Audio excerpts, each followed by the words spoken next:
En el mundo en el que vivimos, ¿contamos con alguna herramienta constitucional para la protección del medio ambiente? Mi respuesta, sin duda, hoy es que sí, la protección medioambiental es una obligación constitucional, no es una opción política dependiente de mayorías coyunturales, sino que es un mandato que vincula a todos los poderes públicos. Se encuentra regulada esta protección en el artículo 45 de la Constitución española y se configura no como un derecho fundamental, sino como un principio rector de la política social y económica. ¿Qué significa esto?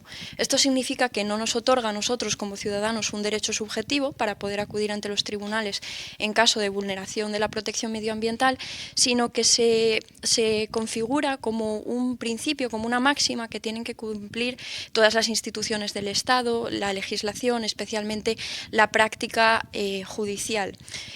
¿Cuál es uno de los mayores problemas a la hora de cumplir con este principio? Bueno, pues que no es un principio que funcione de manera aislada, sino que tiene que conjugarse con otros principios fundamentalmente económicos.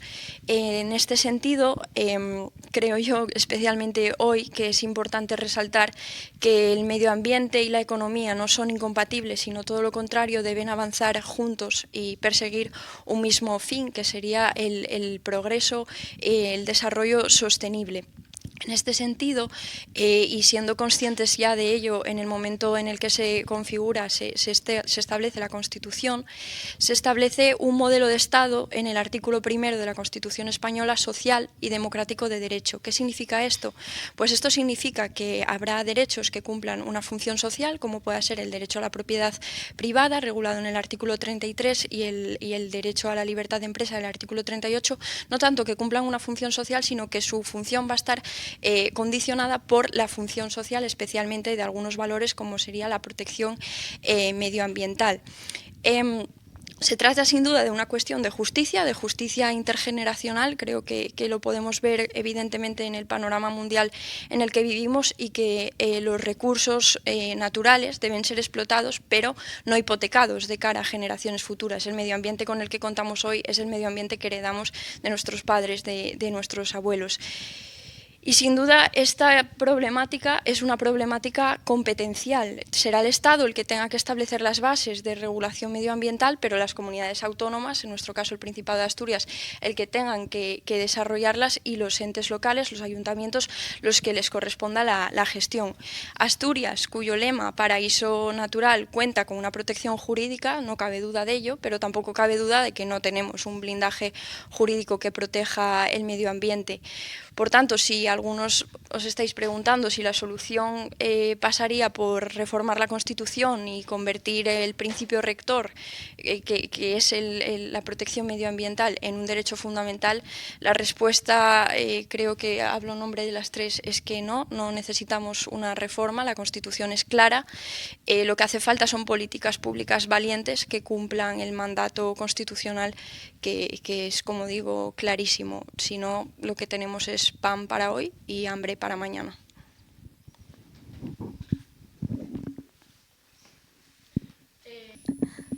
Nosotros como biólogos estamos en líneas generales muy de acuerdo con lo que habéis dicho.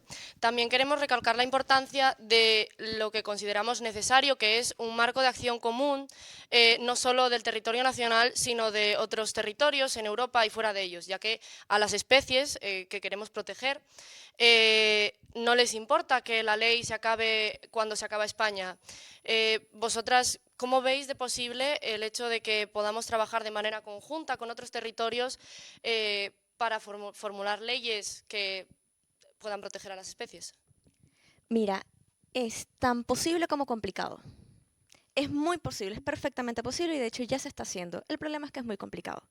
¿Qué sucede? Que para llevar a cabo ese tipo de iniciativas necesitas una coordinación y un acuerdo internacional.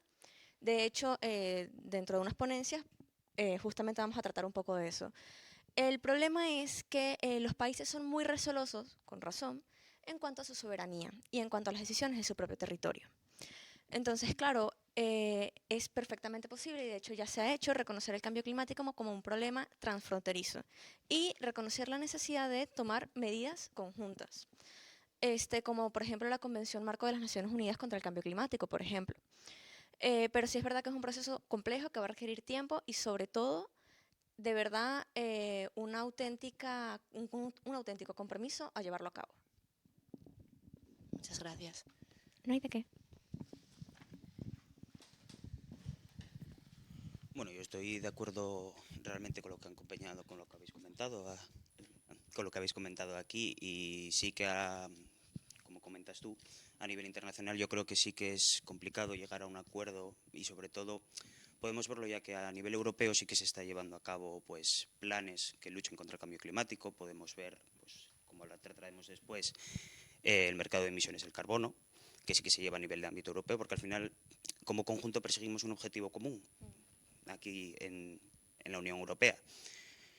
Debido a lo mejor pueden producirse también conflictos comerciales que no nos permitan conseguir una sinergia a la hora de establecer objetivos comunes respecto al medio ambiente.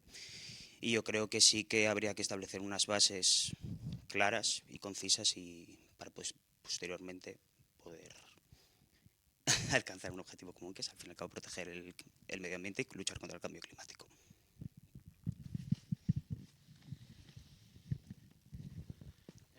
Simplemente quería recalcar acerca de lo que decíais de hacer nuevas leyes que sean valientes para proteger el medio ambiente, que en nuestra opinión es importante hacer leyes efectivamente, pero de poco sirve si los que hacen dichas leyes no conocen bien cómo funciona un ecosistema, cómo interaccionan los seres vivos en el medio ambiente, y que sería importante que se consiguiera que los científicos y expertos tuvieran más peso en estas decisiones. Rápidamente, antes de darle el micrófono a mi compañera, estoy de acuerdo contigo, y no solamente eso, sino que siento que los jóvenes tenemos tanto el derecho como el deber de hacer una advertencia y un llamado de atención a nuestros políticos, y que empiecen a considerar el cambio climático no como un tema para hacer política en estrados y escenarios, sino como algo de verdad importante a debatir con seriedad, tal como lo puede ser la economía. Es hora de que se deje de ver como un simple tópico para poder conseguir votos fáciles y se vea como un verdadero problema intergeneracional que tenemos en estos momentos y que es importante abordar.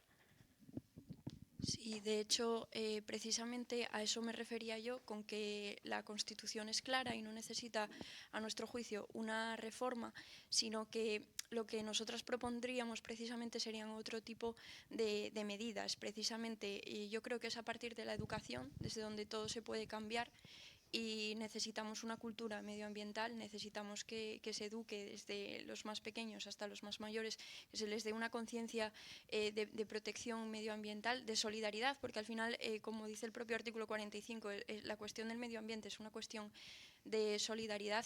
Y también, en relación a lo que decías, considerábamos nosotras muy importante que a lo mejor una medida que podría funcionar sería dar más participación a la gente a la hora de elaborar las normas, precisamente por lo que comentas, el desconocimiento y eso, recalcar el papel que podría tener las políticas educativas en materia de protección medioambiental. Creo que estoy totalmente de acuerdo contigo con lo de educar, es lo más importante, pero hubo un momento que dijiste que la Constitución ya es suficiente. Creo que faltan leyes concretas. Está todo muy en el aire. Necesitamos leyes concretas sobre cómo tratar temas concretos.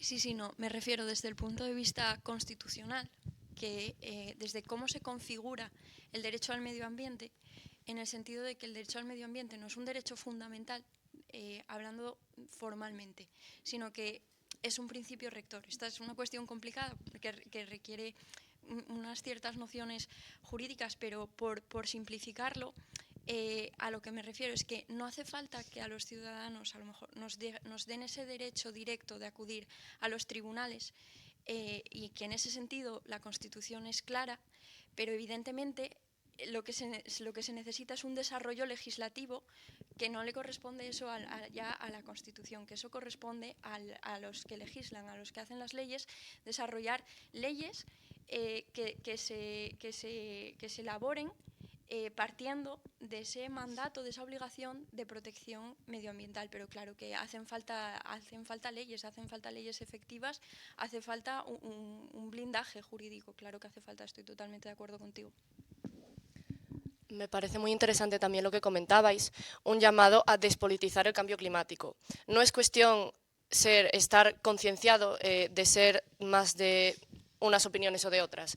Es muy importante que todos tengamos claro que este problema es común y no es ni de izquierdas ni de derechas. Es un problema que hace falta abordar conjuntamente. Nos afecta a todos por igual.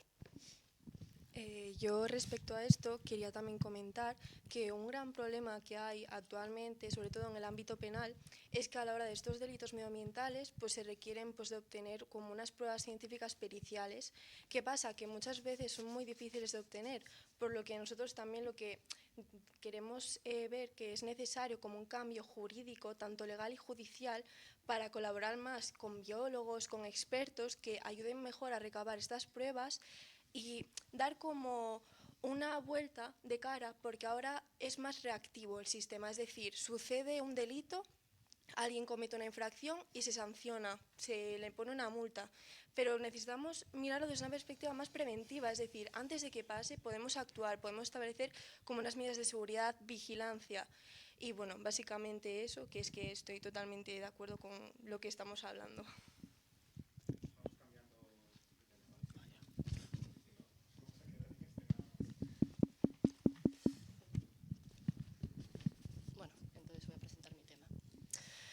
Yo quiero hablaros sobre el problema que es la despersonalización que ocurre cuando se presenta el problema del cambio climático a la gente.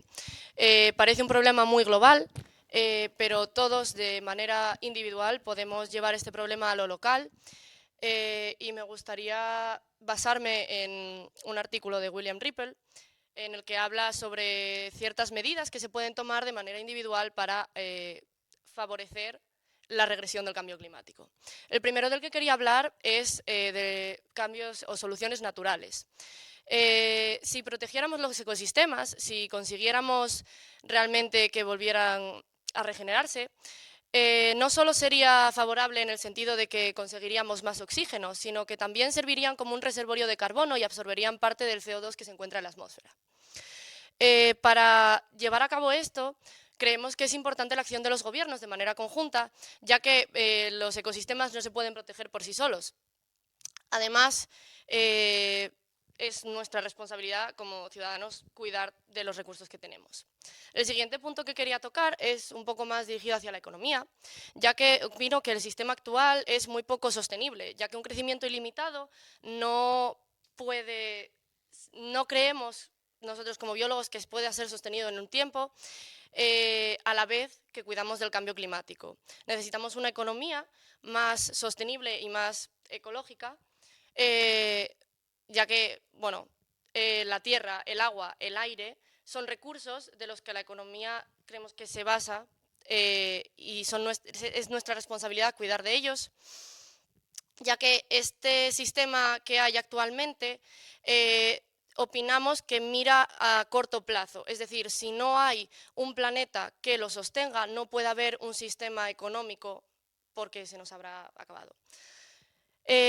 Por último, quería tocar el tema de la población.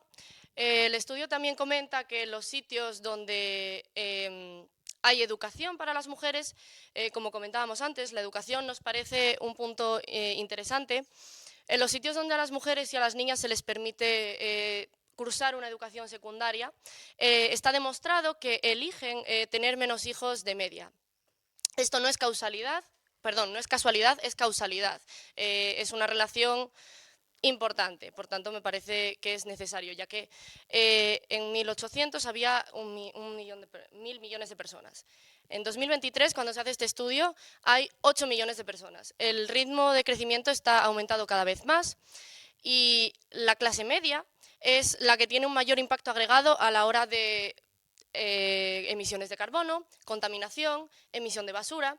Por tanto, la reducción de población es necesaria para afrontar el problema del cambio climático. Después de tu llamada a la economía, yo creo que nosotros como estudiantes debemos pues, responder a tu pregunta. Y yo creo que hay una concepción generalizada de la población de que la economía es un poco la enemiga del cambio climático y que realmente los economistas lo que hacemos es velar por el bienestar privado y por las ganancias, digamos, a nivel patrimonial y económico. pero realmente nosotros buscamos maximizar el bienestar de la sociedad, ¿vale? La economía ya desde hace muchos años se ha dado cuenta de que a finales del siglo XX no se tenían en cuenta todas estas cuestiones climáticas, y hace ya años que hay estudios que, digamos, intentan redirigir la economía, estudian la posibilidad de un decrecimiento económico, la posibilidad de frenar este crecimiento sin medida, que sí que podría llevar al agotamiento de los recursos naturales, pero yo creo que lo más importante es recalcar que la economía sí que estudia el impacto ambiental de nuestras acciones. Hay un componente muy grande al que se dedican los economistas, que es básicamente a estudiar la huella que vamos a dejar con cada acción que tomamos. Es decir, no solo nos centramos en el componente monetario de lo que hacemos, sino en los costes no monetarios en los que vamos a incurrir, hagamos o no hagamos un proyecto. Que lo comentes, porque mi intervención no estaba dirigida a ser un ataque hacia la economía, sino un llamado a los economistas de que también participen en el problema. No creemos que sean incompatibles, pero creemos que la manera en la que se lleva hoy en día la sociedad es insostenible. Desde el punto de vista jurídico, precisamente fue uno de los temas a los que más importancia le dimos, y me gusta que haya surgido justo este debate entre vosotras dos, porque el modelo de Estado, como comenté antes, con el que contamos es un modelo de Estado social y democrático de derecho. Esto quiere decir que la protección que se va a dar al medio ambiente frente a otros valores, como pueden ser los valores económicos, va a ser mayor que si nuestro Estado se hubiera configurado de otra manera, como pudiera haber sido un Estado liberal clásico, donde probablemente la sostenibilidad, aunque parezca increíble, necesitaría justificación para actuar como límite al crecimiento económico, no al crecimiento económico sostenible, sino al insostenible, al que no tuviera en cuenta la economía. Y por eso, pues bueno, me parece eso.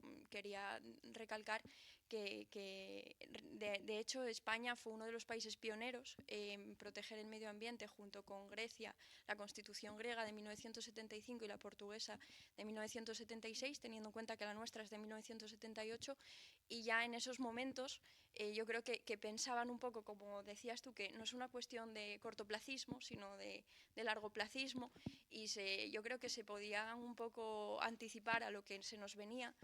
Y bueno, pues la configuración del Estado es bastante protectora en este sentido, podría serlo menos. O sea que en ese sentido yo, por ejemplo, me considero que somos afortunados de tener un Estado social y democrático de derecho.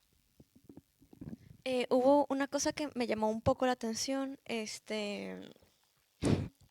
que sí, por favor, la puedes desarrollar un poco más, porque la verdad es que no, o al menos por donde me imagino que va, no siento que esté necesariamente ligado con, y es con lo de que las mujeres y niñas que reciben educación secundaria y un poco más allá, pues tienen menos hijos o deciden no tener hijos, y que esto es causalidad, no casualidad. Si por favor podrías explicar un poco más cómo se relaciona eso con el medio ambiente, por favor. Hoy en día, una de las causas del cambio climático es la sobrepoblación. Debido a que hay sobrepoblación, hay más emisiones, hay más residuos, se emite en general más contaminación hacia el medio ambiente. Esta sobrepoblación está relacionada con la tasa de natalidad. Hay una alta tasa de natalidad generalizada a nivel global. A pesar de que esto pueda parecer un problema a nivel local por el envejecimiento de la población, no necesariamente tiene que ser algo malo. A nivel local, si se reducen las poblaciones a nivel local, también se reducen a nivel global, y por tanto se reducen las emisiones que se emiten al medio ambiente. Lo de la causalidad, te podría citar los estudios, pero no, si quieres después, no me parece lo más productivo ahora mismo para el debate.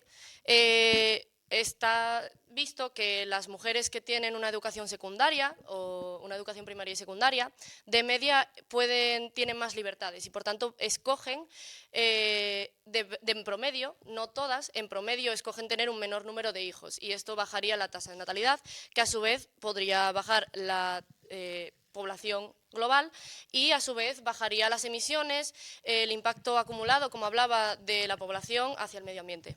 Vale, no estoy de acuerdo con eso, pero te explico por qué. Porque, a mi juicio, la razón por la que en estos momentos las mujeres están decidiendo tener menos hijos, al menos las que no son particularmente de nuestra generación, que podríamos tener ese pensamiento de cambio climático, sobrepoblación igual a cambio climático, por ende menos hijos, que hay mujeres que las hay. Pero el grueso de la población femenina, ¿por qué no está teniendo hijos? No por el cambio climático, sino por una cuestión del sistema laboral patriarcal.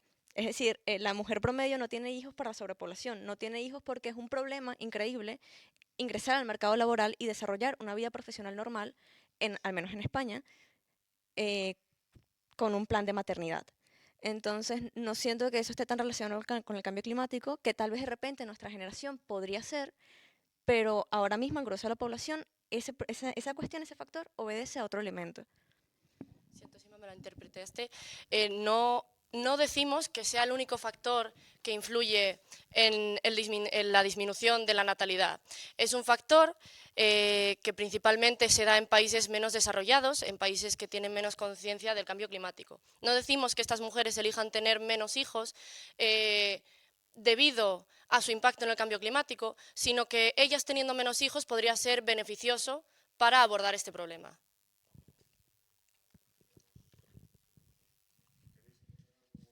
Vale, bueno, yo quería hacer una aportación muy rápida sobre la necesidad efectivamente de educar, que comentabais muchos, porque al final también desde el ángulo de la economía nos gustaría que la gente entendiese que realmente cuando tratamos de dar valor a un recurso económico, de cara a que sea más operativo gestionarlo, preservarlo, sustituirlo, etcétera, tenemos que ponerle de alguna forma un precio. Y este precio no es un juicio propio que nosotros hagamos de forma subjetiva, sino que lo que tratamos es de reflejar con la mayor exactitud posible el valor, o en este caso el precio, que la sociedad pone a ese recurso. Es decir, nosotros directamente, cuando hablamos de peritajes económicos para preservar un recurso económico, lo que hacemos son encuestas. Es decir, tratamos de analizar la disposición que la gente tiene a pagar por mantener ese recurso para intentar llegar a un precio.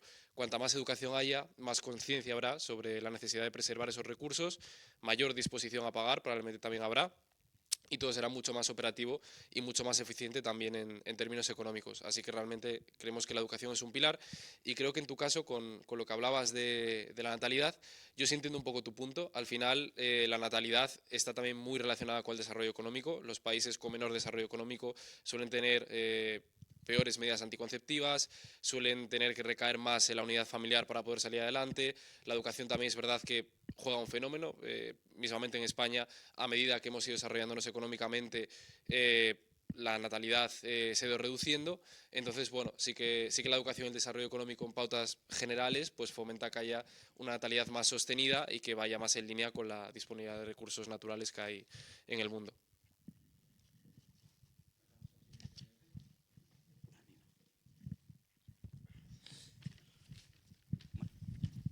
El Parlamento Europeo aprobó la Ley Europea del Clima, en la que se pretende reducir la emisión de gases de efecto invernadero al 55%, desde el 40% actual, con el objetivo también final de alcanzar la neutralidad climática para el 2050.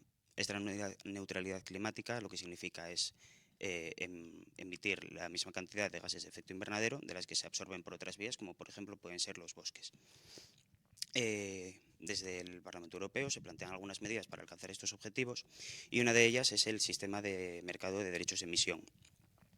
El objetivo, como hemos contado, es reducir la emisión de gases de efecto invernadero, y esto se hace a través de una serie de derechos. El regulador pone un techo, es decir, no se puede emitir más de X cantidad, y esa cantidad se reparte en una serie de derechos de emisión. Estas se llevan a subasta y se asignan entre los participantes. Un derecho de emisión equivale a emitir una tonelada subjetiva de CO2. Vale.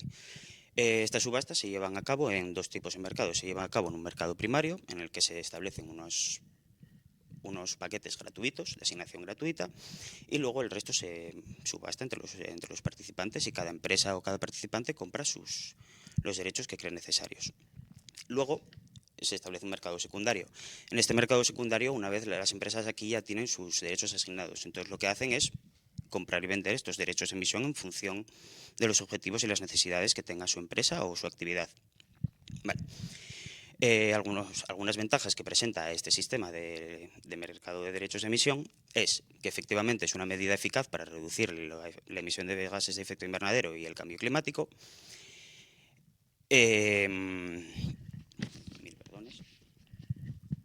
Fomenta la innovación tecnológica, es decir, tú de esta manera interiorizas el coste de contaminar en la empresa, con lo cual fomentas que las empresas tengan que buscarse una salida para reducir esa contaminación que ellos llevan a cabo de forma interna. Algunas de las críticas que se hacen sobre todo a este sistema es la volatilidad de los precios, es decir, el precio varía, fluctúa considerablemente, entonces esto puede afectar a las decisiones a nivel interno de la empresa. Además, se puede producir el fenómeno que se conoce como fuga del carbono, y es decir, las empresas se deslocalizan en busca de zonas, regiones, países en los que la regulación en cuanto a la contaminación sea más flexible o menos concisa. Y además se puede producir el efecto que conocemos como greenwashing, en el que las empresas tratan de dar una imagen de que ellos están más concienciados con el cambio climático y el medio ambiente que lo que realmente lo están. ¿Cómo podemos aplicar esto al mercado de derechos de emisiones? Pues una empresa, por ejemplo, lo que podría hacer es comprar más derechos de emisiones de los que necesita o comprar más derechos de emisiones a secas y decir que realmente ellos se están ciñendo a las regulaciones, se están ciñendo a la cantidad total de lo que contaminan, aunque realmente lo único que están haciendo es contaminar más. Lo único que ellos lo que hacen es comprar más derechos de emisión. Entonces, todo está realmente regularizado por la compra y venta de esos derechos de emisión. A mí me parece, no sé lo que pensarán los de derecho, que quizás eso debería estar más regulado para que no haya esas irregularidades y esas trampas que hacen. Estoy totalmente de acuerdo contigo. Hace falta una revisión, una regularización, llevar a cabo políticas, leyes, decretos en los que se pueda estandarizar un precio. Este precio debería tener una tendencia siempre a la alta, al igual que la oferta de esos derechos de emisión debe ir a la baja, con el objetivo de reducir el cambio climático. Es un objetivo y una visión a futuro de este sistema, disminuir la oferta de derechos de emisión para que aumente el precio, con lo cual suponga un coste mayor y, como habíamos comentado antes, se fomente esa innovación tecnológica, ¿no? Es una manera de, en cierta manera, obligar a las empresas a buscarse la vida para contaminar menos. Al fin y al cabo, no hay otra manera de decirlo. Necesitas innovar, necesitas encontrar nuevas vías, nuevos recursos más sostenibles, nuevos métodos de producción, incluso esto da pie también a la aparición de nuevos negocios. A nivel de empresas, yo, por ejemplo, para una empresa, ponte que necesitase un filtro especial, necesito esa empresa que me lo fabrique, por poner un ejemplo. Entonces me parece que sí que es un sistema eficaz, pero como dices tú, necesita una revisión y una regulación un poco más concreta. Se está llevando a cabo, por supuesto. Me parece más importante eso, apoyar también proyectos más sostenibles, más concienciados con el medio ambiente. A ver, que en definitiva la oportunidad está ahí. Lo que pasa es que todavía no nos hemos arriesgado lo suficiente para encontrarla. O capaz ni la hemos buscado todavía, no se sabe. Vamos a ver. Me parece que diste en el clavo con una cosa que al menos yo le he estado dando muchas vueltas los últimos meses, que es el tema de las empresas que se deslocalizan. Porque ahí tenemos un problema grandísimo. Tenemos un problema grandísimo porque son empresas que se deslocalizan, se van a India, se van a China, contaminan a montones. Y luego, maravilloso, aquí en España de repente tendrán el sello que dice todo bien, pero a mí no me sirve que me estés dando un abrazo por delante si por la puerta de atrás me estás echando toda la basura. Al final estamos contaminando igual. Entonces, claro, ahí hay un problema de que la legislación nacional no puede abordar. Es decir, España no puede actuar contra ese problema porque es literalmente un problema internacional global. Y las medidas internacionales, ¿cómo puede abordar ese problema? Es dificilísimo abordar ese problema, al menos desde un punto de vista internacional, porque tú cómo le pides a China que se sienta a hacer un tratado acerca de la industrialización en su país, o a India. Es un problema que debemos abordar y que además se debe abordar con seriedad y de verdad planteándose cuestiones realistas, porque se está haciendo muchísimo daño con eso.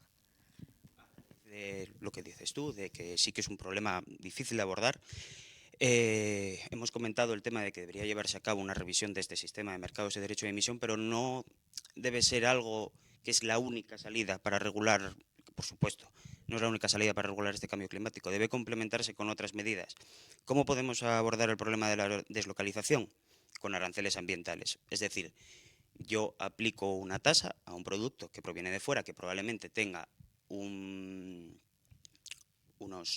estándares de contaminación distintos, no digo que sean, cada uno se adapta a su situación, pero yo aplico una tasa en función de lo que yo creo que debería haber pagado si se hubiera producido aquí, con mis estándares de contaminación.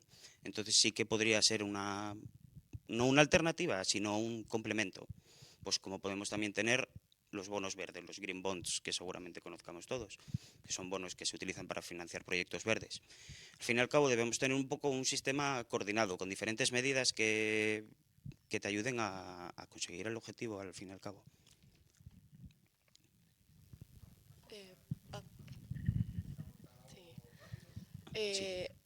Nada, me parecía interesante eso, volver a recalcar el marco conjunto de acción del que hablábamos antes, además de que creo que un gran problema, es el desconocimiento de la población sobre lo que realmente está pasando y sobre lo que realmente opina la comunidad científica del cambio climático. Si la gente estuviera más informada, yo creo que a nivel global sería más fácil cambiar, digamos, o sentarse a hablar de ciertos temas, porque los gobiernos al final yo creo que responden un poco a los deseos de la población. Si la población está informada sobre el problema y quiere ponerle solución, sería más fácil. Entonces eso, la educación, otra vez, como pilar para abordar el problema. Yo estoy de acuerdo, lo único que veo un poco complicado esa manera de llegar a toda la población, informar a toda la población de todas las medidas que se toman, aunque sean aspectos generales. Claro, para ello tenemos los medios de comunicación, pero ¿en qué medida, por ejemplo, podrías plantear alguna medida para llegar a más personas y conseguir esa concienciación general? No sé, a mí me parece un tema que es difícil de tratar porque al fin y al cabo me parece que es difícil que la gente se mantenga informada, pero no informada, o sea, sin pérdidas de información, no sé si me explico, con una información completa que pueda formar sus opiniones y plantear medidas o llevar a cabo medidas propias para, pues oye, para tener una concienciación con ese cambio climático. Creo que la información está. Hay muchos artículos científicos demostrados. Entonces lo que falta es también interés por las personas, por saber realmente el impacto que tiene ciertas empresas, ciertos hábitos de consumo. Entonces falta también la educación. Claro, a mí me parece eso, es lo justamente a lo que me refería. Sé que hay artículos científicos, nosotros estudiamos economía, estudiamos biología y estudiamos derecho. Sabemos que hay estudios, sabemos que hay artículos científicos, pero una persona de a pie del día a día normal, que a lo mejor pues igual tiene un nivel de estudios inferior, a lo mejor no sabe de la existencia de esos artículos científicos. Y en los medios de comunicación no se suele decir, oye, respecto a este tema tienes este estudio en el que puedes consultar esto, esto y esto. Y estamos tratando de esto en este artículo. Es a lo que me refería. Y no solamente eso, sino que cómo tratar el problema de la información en la generación de TikTok. Cómo tratar el problema de la información en la generación que quiere una frase zasca para lanzársela a la persona en un debate y luego irse, pero que de verdad no tiene interés por indagar en qué está sucediendo. Cómo informar de verdad a la generación que no quiere perder más de 4 minutos leyendo algo. Es complicadísimo. O cambiamos nosotros de mentalidad, o no sé cómo podemos abordar un problema que es entender movimientos tanto nacionales como internacionales y algo que hace que coincidan en un mismo lugar economía, política y derecho. Y biología, lo siento.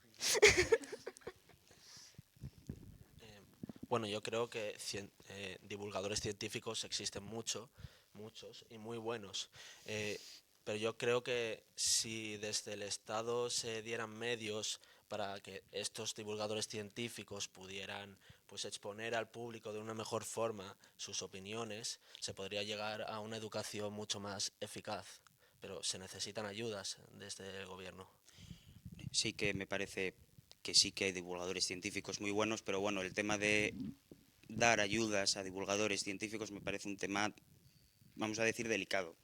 O sea, no se puede, es un tema, oye, pues sí que se puede plantear en cierta manera, pero es un tema yo creo que hay que tratar con cuidado porque el dar ayudas a divulgadores, ya no solo, el tema de dar ayudas en general, es un tema que hay que revisar con tal y hacer los estudios pertinentes y mirar de qué manera puede llegarse a un sistema eficaz para dar esas ayudas, en el caso de que se quisieran dar. Cuando yo me refería a educar un poco más sobre la situación, no me refería tanto a educar sobre medidas concretas, que también me parece muy necesario, me refería a educar en un nivel más basal. Creo que si la gente está educada eso, desde que son más pequeños, está concienciada sobre el tema, realmente pondrá más interés en saber sobre esos temas, pondrá más interés en informarse, en verificar si unas cosas son ciertas o si no son ciertas, o si lo que me dice esta persona me convence, o si lo que me dice esta otra persona no me convence del todo y por tanto voy a buscar más información porque estarán más interesados, más concienciados en un nivel más personal. Prácticamente que me ha robado la palabra porque lo que yo quería decir es que a mí me parece una cuestión de conciencia global, en eso creo que estamos todos de acuerdo, pero creo que hay que incidir más también en la conciencia individual. Creo que en el mundo en el que vivimos somos muy poco críticos con nosotros mismos, hablamos mucho de los demás, pero ¿qué pasa con nosotros mismos?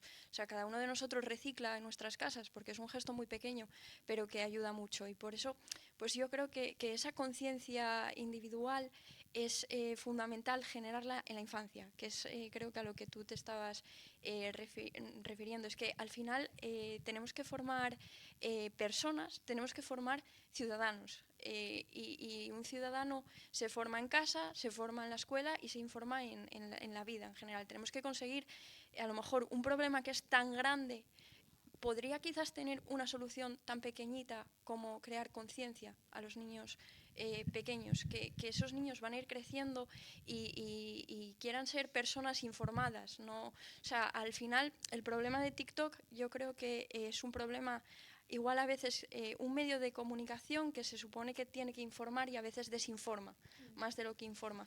¿Pero por qué? Pues porque quizás el problema ya también depende de cada uno, de que tú no puedes ver un vídeo de 2 minutos, o sí, pero será decisión tuya, y decidir creértelo. Es que te crees lo que cualquier persona te va a decir o vas a ser capaz de tener esa iniciativa personal de informarte. No se trata de llenar la cabeza de información, se trata de formar la cabeza con información, yo creo. Yo a lo mejor por ese lado sí que me fui por documentos a lo mejor un poco más técnicos, que siempre está bien comentarlo, pero sí que es verdad que tenéis toda la razón del mundo.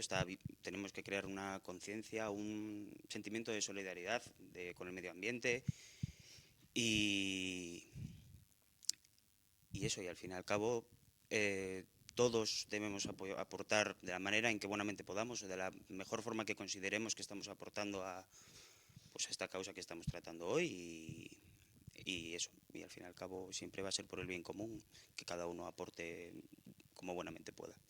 Creo que es muy importante. Como comentaba, veo necesario traer el problema global a una escala más local. Necesitamos atraer el problema hacia nosotros y creernos que realmente nos afecta a todos y a cada uno de nosotros. No solo les afecta a las grandes empresas internacionales, a mí, a vosotros, a todos nos afecta el problema de la misma manera. Por tanto, es importante afrontarlo de una manera individual. Cada uno podemos hacer cosas que agrupadas, en conjunto, sí que realmente ayuden al cambio climático. Yo estoy totalmente de acuerdo, es más, yo creo que los ayuntamientos en eso pues tienen un deber, ya sea el de Oviedo, Gijón, cualquier ayuntamiento, de hacer campañas, sobre todo en los coles, con los más pequeños, porque bueno, al final los de la ESO, el instituto, pues ya se van enterando más de las informaciones de otras maneras, pero a los más pequeños incentivarlos con campañas, ya sea de recogidas, por ejemplo, en nuestras playas, de visitar pues bosques, etcétera, para que ellos de primera mano pues puedan ver el impacto que pueden tener sus actos, porque mismamente los más pequeños ahora mismo, pues con TikTok están también que no deberían, pero lo están. Entonces hay que intentar contrarrestar esa desinformación con la formación que se le pueden dar desde los centros educativos. ¿Voy yo? Va. Vale. Con todo lo que estábamos hablando de la generación TikTok y todo el barullo informativo que hay, lo que proponía exactamente con los divulgadores científicos no era exactamente ayudas, sino más bien darles exposición, usarlos como un medio para que la gente tenga, vale, esto es un medio fiable, de esto me puedo fiar, para que no haya tanto barullo y centrar la información verídica. En cuanto a la educación, de nuevo, estoy súper de acuerdo con todo lo que habéis dicho, pero creo que eso se queda un poco en el aire y que no es tan sencillo porque no es solo el ser conscientes del problema, sino el incentivar que se realice los comportamientos oportunos. Es decir, tú puedes tener muy claro que reciclar es positivo para el medio ambiente y para ti, pero al final las personas maximizamos nuestra utilidad y no siempre somos racionales. Y tenemos problemas como el del free rider, que es lo típico de si estamos en un trabajo en grupo, si los demás trabajan, podemos acomodarnos. Con esto es lo mismo. Si el resto reciclan, pues bueno, para que igual yo esta semana no reciclo o dejo de reciclar porque el resto lo está haciendo.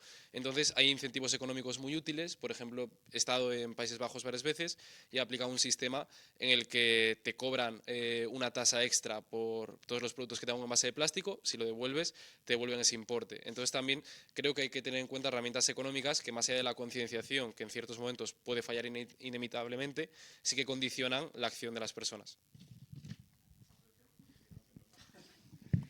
Yo voy a tratar sobre las herramientas legales que tenemos ahora mismo en España. Estas herramientas en nuestro ordenamiento jurídico pues son más bien de un carácter punitivo, desde una parte penal y otro de carácter administrativo, como bien está establecido en el artículo 45.3 de nuestra Constitución. Desde la perspectiva penal tenemos que con la Ley Orgánica del año 2015 se introdujeron nuevas medidas, nuevos delitos ecológicos, por ejemplo, delitos contra personas jurídicas que antes estos no se estaban recogidos, y otros muchos pues son agravados las penas cuando son cometidos por funcionarios o autoridades públicas. Pese a esto, pues seguimos encontrando muchas taras. Viendo los informes de la Fiscalía del año 2023, por ejemplo, en el ámbito de los incendios, que en Asturias y en el norte en sí son muy comunes, pues tenemos que fueron perseguidos 864 delitos por incendios, pero sin embargo solo hubo 90 sentencias condenatorias. Esto lo que nos explica es que hay una gran brecha entre lo que viene siendo la denuncia, la investigación y luego el enjuiciamiento. Esto está muy ligado al problema de la prueba que os hablaba antes, que se requieren de unas pruebas científicas periciales, las cuales pues, los jueces, la parte instructora, muchas veces no son capaces de obtener. Y bueno, que además en estos delitos de incendios, por ejemplo, mismamente es muy fácil destruir las pruebas. Por otro lado, tenemos que en nuestro ámbito penal hay una serie de principios que son unas garantías, que son el principio de la legalidad, la taxatividad y la tipicidad, que lo que hacen es pues limitar a la hora de poder perseguir ciertos delitos que igual pues mismamente no están reconocidos o recogidos en el ámbito penal, porque solo perseguimos pues aquellos delitos pues más graves. Por otro lado, también se emplean como términos ambiguos jurídicamente, como una cantidad, mucha cantidad, un daño grave, que claro, eso científicamente, ¿cómo lo trasladamos al plano físico? Y bueno, luego, desde una perspectiva administrativa, pues tenemos una serie de infracciones que se dividen entre leves, graves y muy graves en función del daño cometido. ¿Qué pasa? Que estos métodos son, como dije antes, reactivos, es decir, tú cometes el daño y después yo te impongo una sanción.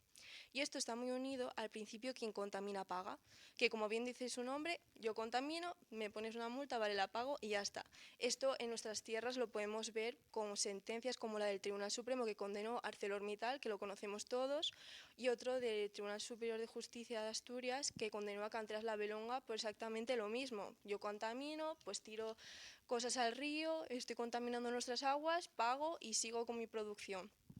Bueno, este principio está recogido en la Directiva 2004/35 y fue incorporado en nuestro ordenamiento mediante la Ley 26 del año 2007 de responsabilidad medioambiental, y lo que busca es como una responsabilidad objetiva e ilimitada, es decir, que todos los que estén haciendo estas infracciones pues tengan que pagar por ello. ¿Qué pasa? Que dentro de esta misma ley hay como una especie de cláusulas de exoneración que lo que hacen que es al final ciertos operadores jurídicos pues no terminen pagando por lo que han hecho. ¿Qué pasa? Que al final ese daño no puede seguir ahí, hay que intentar revertirlo de alguna forma, y lo que se hace es como una especie de socialización del pago, es decir, el Estado termina pagando y por tanto terminamos pagando todos los contribuyentes.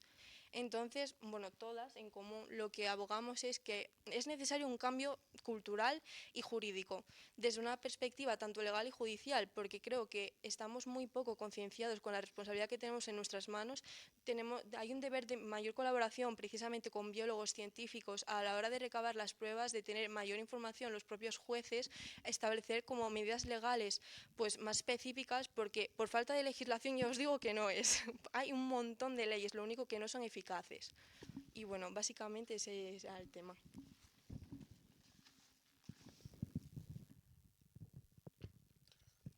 Que a lo mejor las leyes hay que actualizarlas un poco para que sean eficaces, ¿no? Sí, totalmente. Y que, por ejemplo, lo que dijo Ana, mi compañera antes, en Asturias, no todos los territorios son iguales. No podemos aplicar las mismas leyes en Madrid que igual tenemos que aplicar en Asturias. Es que la geografía, todo es totalmente diferente. Aquí hay más pasto, hay que prevenir incendios, pues igual establecer unas leyes y también una serie de medidas de precaución, prevenir. Lo que dijimos antes, de nada me vale cometer el daño, porque los daños medioambientales no son todos reversibles, más lo contrario precisamente. Entonces, pues establecer unas medidas de vigilancia para poder prevenir esos.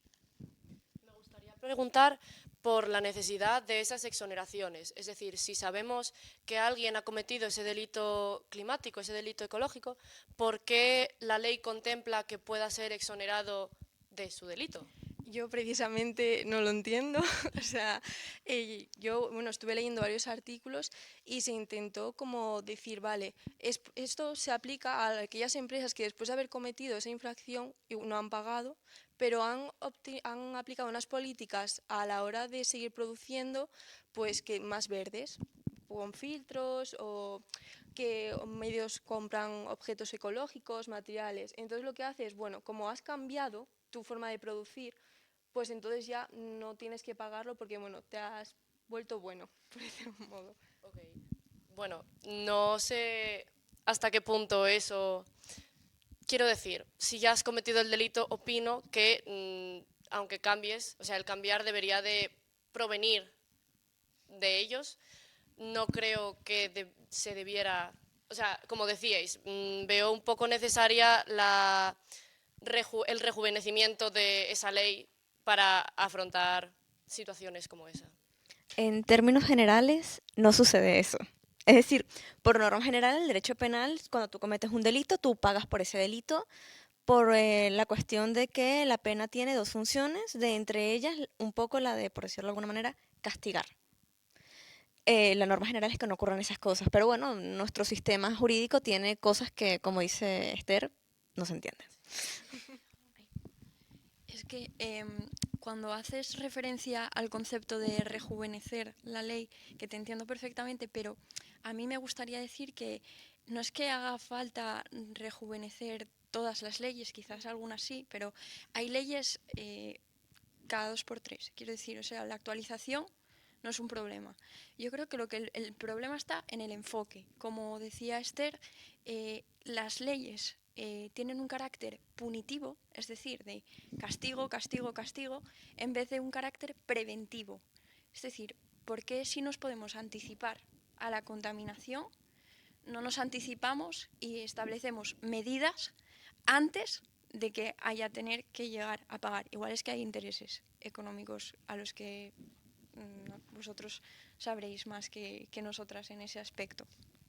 Yo sobre este tema quería preguntaros a las que sabéis más sobre el derecho que yo, y os quería preguntar si tenéis conocimiento de, digamos, el enfoque con el que se han hecho este tipo de legislaciones, porque yo entiendo que estas sanciones punitivas de las que estáis hablando, bueno, pues el principio de quien contamina paga podría ser un estilo de la aplicación de un impuesto piguviano, pero yo quiero preguntaros si cuando se realiza una ley, si hay un consejo o si se reúnen con expertos de diferentes ámbitos para evaluar las posibles consecuencias que vaya a tener esa ley, ya que, como lo que estabas diciendo antes, las leyes se actualizan cada 2 por 3, se hacen correcciones constantemente, y yo quería preguntar eso, si sabéis si antes de publicar una ley se han estudiado realmente desde diferentes ámbitos las consecuencias que podría tener con su aplicación al mundo real. A mí me consta que este principio lo que se hizo fue que nació en la Unión Europea, en el conjunto de los países. Si hubo como información, informes periciales, etcétera, seguramente los haya habido. Otra cosa es que los suficientes o que se hayan tenido en cuenta por, como dijo antes mi compañera, intereses económicos. Por eso es lo que estábamos diciendo antes, se necesita un cambio desde la perspectiva. De nada vale empezar a hacer leyes para intentar mejorar el cambio climático, cuidar nuestro medio ambiente, si no tenemos en cuenta de verdad pues, las consecuencias tanto biológicas, geográficas que va a poder tener. Bueno, Disculpa, ¿me permites un segundo? sí. Y para contestar la pregunta en general. Si se consulta, el que hace las leyes es el legislador, pero el legislador, aunque puede ser un graduado en Derecho, el legislador no es un abogado, es decir, es político. Consta, y de hecho si te metes en la página del Parlamento y ves las estructuras y te metes un poquito en el proceso parlamentario, que tiene un montón de revisiones, pasa por muchísimos filtros. ¿Qué sucede? Que esos filtros a veces no filtran. Se advierte, se dice, se estudia, se ven las consecuencias, se comunica. Que te presten atención es otra cosa. Y yo creo que los biólogos en eso deben estar hasta el techo. De decir una cosa de, hey, por favor tengan cuidado y te pasan por el frente. Con la ley del solo sí, solo sí es sí, con esa ley, hubo muchas advertencias del tema de las rebajas de condena. Hubo muchas. Se advirtió tanto antes como durante como después. Y aún así la llevaron a cabo. Entonces, sin entrar en un tema de cuál es el partido político que esté en ese momento dentro del Parlamento, sí hay una cuestión de que muchas veces se pide asesoría, se da asesoría, pero no se le presta atención a la asesoría. Entonces ahí también hay un tema de cómo estamos formando a los políticos del mañana para que presten atención a lo que el ojo técnico y científico le está diciendo al momento de elaborar esa ley. A mí me consta que sí que existen comités científicos y ha habido muchos casos en los que el comité científico ha dicho una cosa y luego pues se ha decidido otra totalmente distinta. Y como has dicho, a nosotros como biólogos es algo que nos molesta bastante. Entonces yo creo que lo que tendríamos que procurar es tener medidas, ya no solo como científicos, como ciudadanos, para prevenir que se haga lo mejor para nosotros y no que el político que toque decide a su antojo. O sea, medidas para que el político se tenga que ceñir un poco más a lo que propongan los científicos. Yo, volviendo un poco sobre eso, es un poco a lo que al empezar el debate me refería yo, es que la protección del medio ambiente no puede ser tratada como una opción política que dependa de la mayoría de turno. Es que tiene que ser tratada como lo que es una máxima protegida por la norma suprema del ordenamiento jurídico, que pues ahí está proclamada cómo debe comportarse el Estado, cómo deben comportarse las comunidades autónomas, cómo deben comportarse los entes locales y al final yo creo que es responsabilidad el cumplir ese mandato. Igual el problema es de irresponsabilidad a la hora de cumplir, de irresponsabilidad al hacer leyes siguiendo procesos legales, pero que son un poco caóticos, por hablar en palabras sencillas. Bueno, prueba del caos legislativo es la cantidad de reformas, que es una de las cuestiones que yo creo que a todos los juristas nos vuelven locos, las reformas cada 2 por 3 de las leyes. Si se hicieran bien, quizás eso dejaría de ser un problema. Y volviendo al punto de que se necesita trabajar en equipo, que la interdisciplinariedad yo creo que en esta cuestión podría ser clave. Es decir, ya no es una cuestión de que los juristas tengan que saber mucho de derecho, los políticos tengan que saber mucho de política y los científicos tengáis que saber mucho de ciencia, sino que lo que uno sabe de una cosa, otro de otra y otro de otra se ponga en común y seamos eficaces, que yo creo que es lo que se necesita, eficacia. Bueno, yo estoy muy de acuerdo con lo que has dicho y quería señalar que también un problema importante de que fluctúen tanto las leyes es que los tiempos biológicos son mucho más largos. No podemos pretender tener leyes que duren 4 años cuando la biología no va así. Los tiempos duran mucho más, necesitamos unas leyes consistentes y que puedan asegurar un cuidado efectivo del medio ambiente. Sí, bueno, prueba de ello es lo que digo, que no es que los juristas queramos que las leyes duren 4 años. Prueba de todo lo contrario es la Constitución española, que está vigente desde 1978. Una norma fantástica, de verdad. Recomiendo a todo el mundo su lectura. Pero el problema es eso, el problema es cómo se abordan temas que no pueden durar 4 años, porque biológicamente no duran 4 años, pues igual es más que un problema jurídico, es un problema político. Sí, estoy totalmente de acuerdo, pero hasta donde has mencionado la Constitución cubre el derecho al medio ambiente, que también he de decir, no sé muy bien a qué se refiere eso, porque medio ambiente existe, que es derecho al medio ambiente. Claro, esa es una de las grandes problemáticas. El artículo 45 establece el derecho al medio ambiente, lo configura como un derecho-deber, es decir, establece que todos tenemos derecho a disfrutar de un medio ambiente adecuado conforme a la calidad de vida, pero también tenemos el deber de protegerlo. Claro, que se entienda por medio ambiente, como digo, es una cuestión que yo, que estudié Derecho, como persona puedo entender lo que es el medio ambiente, pero desde un punto de vista científico, ¿qué es el medio ambiente? Pues igual me lo tenéis que explicar más los de biología, ¿no? Por eso insisto tanto en la cooperación, yo creo. Me parece importante recalcar que la diferenciación un poco entre medio ambiente y cambio climático. A pesar de que muchas veces se usan como sinónimos y como palabras reemplazables la una por la otra, más bien nosotros como biólogos, como científicos, consideramos que son conceptos que se retroalimentan. Es decir, si no tenemos un medio ambiente que esté en buenas condiciones, por así decirlo, esto agravará el cambio climático. Y a su vez el cambio climático lo que hace es destruir el medio ambiente. Entonces, me parece, ya que estamos hablando de ello, me parece importante hacer la distinción entre los dos.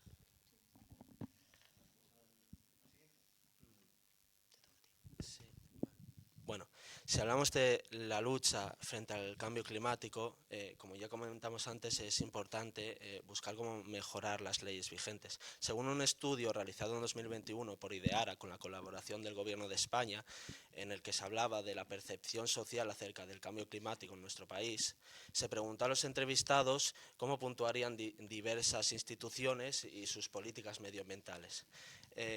Ante esto, los resultados dieron que ni una de las instituciones llegaba al aprobado de media. Esto nos deja claro que la población no está muy contenta con las medidas tomadas y no ven soluciones. Otro punto de este artículo fue que separaba en 4 grupos la población y las más predominantes eran la preocupada y la escéptica, y las menos predominantes eran la comprometida y sobre todo la esperanzada. Necesitamos soluciones y que sean eficaces, y para eso no podemos andar simplificando los problemas, porque la biología es muy compleja.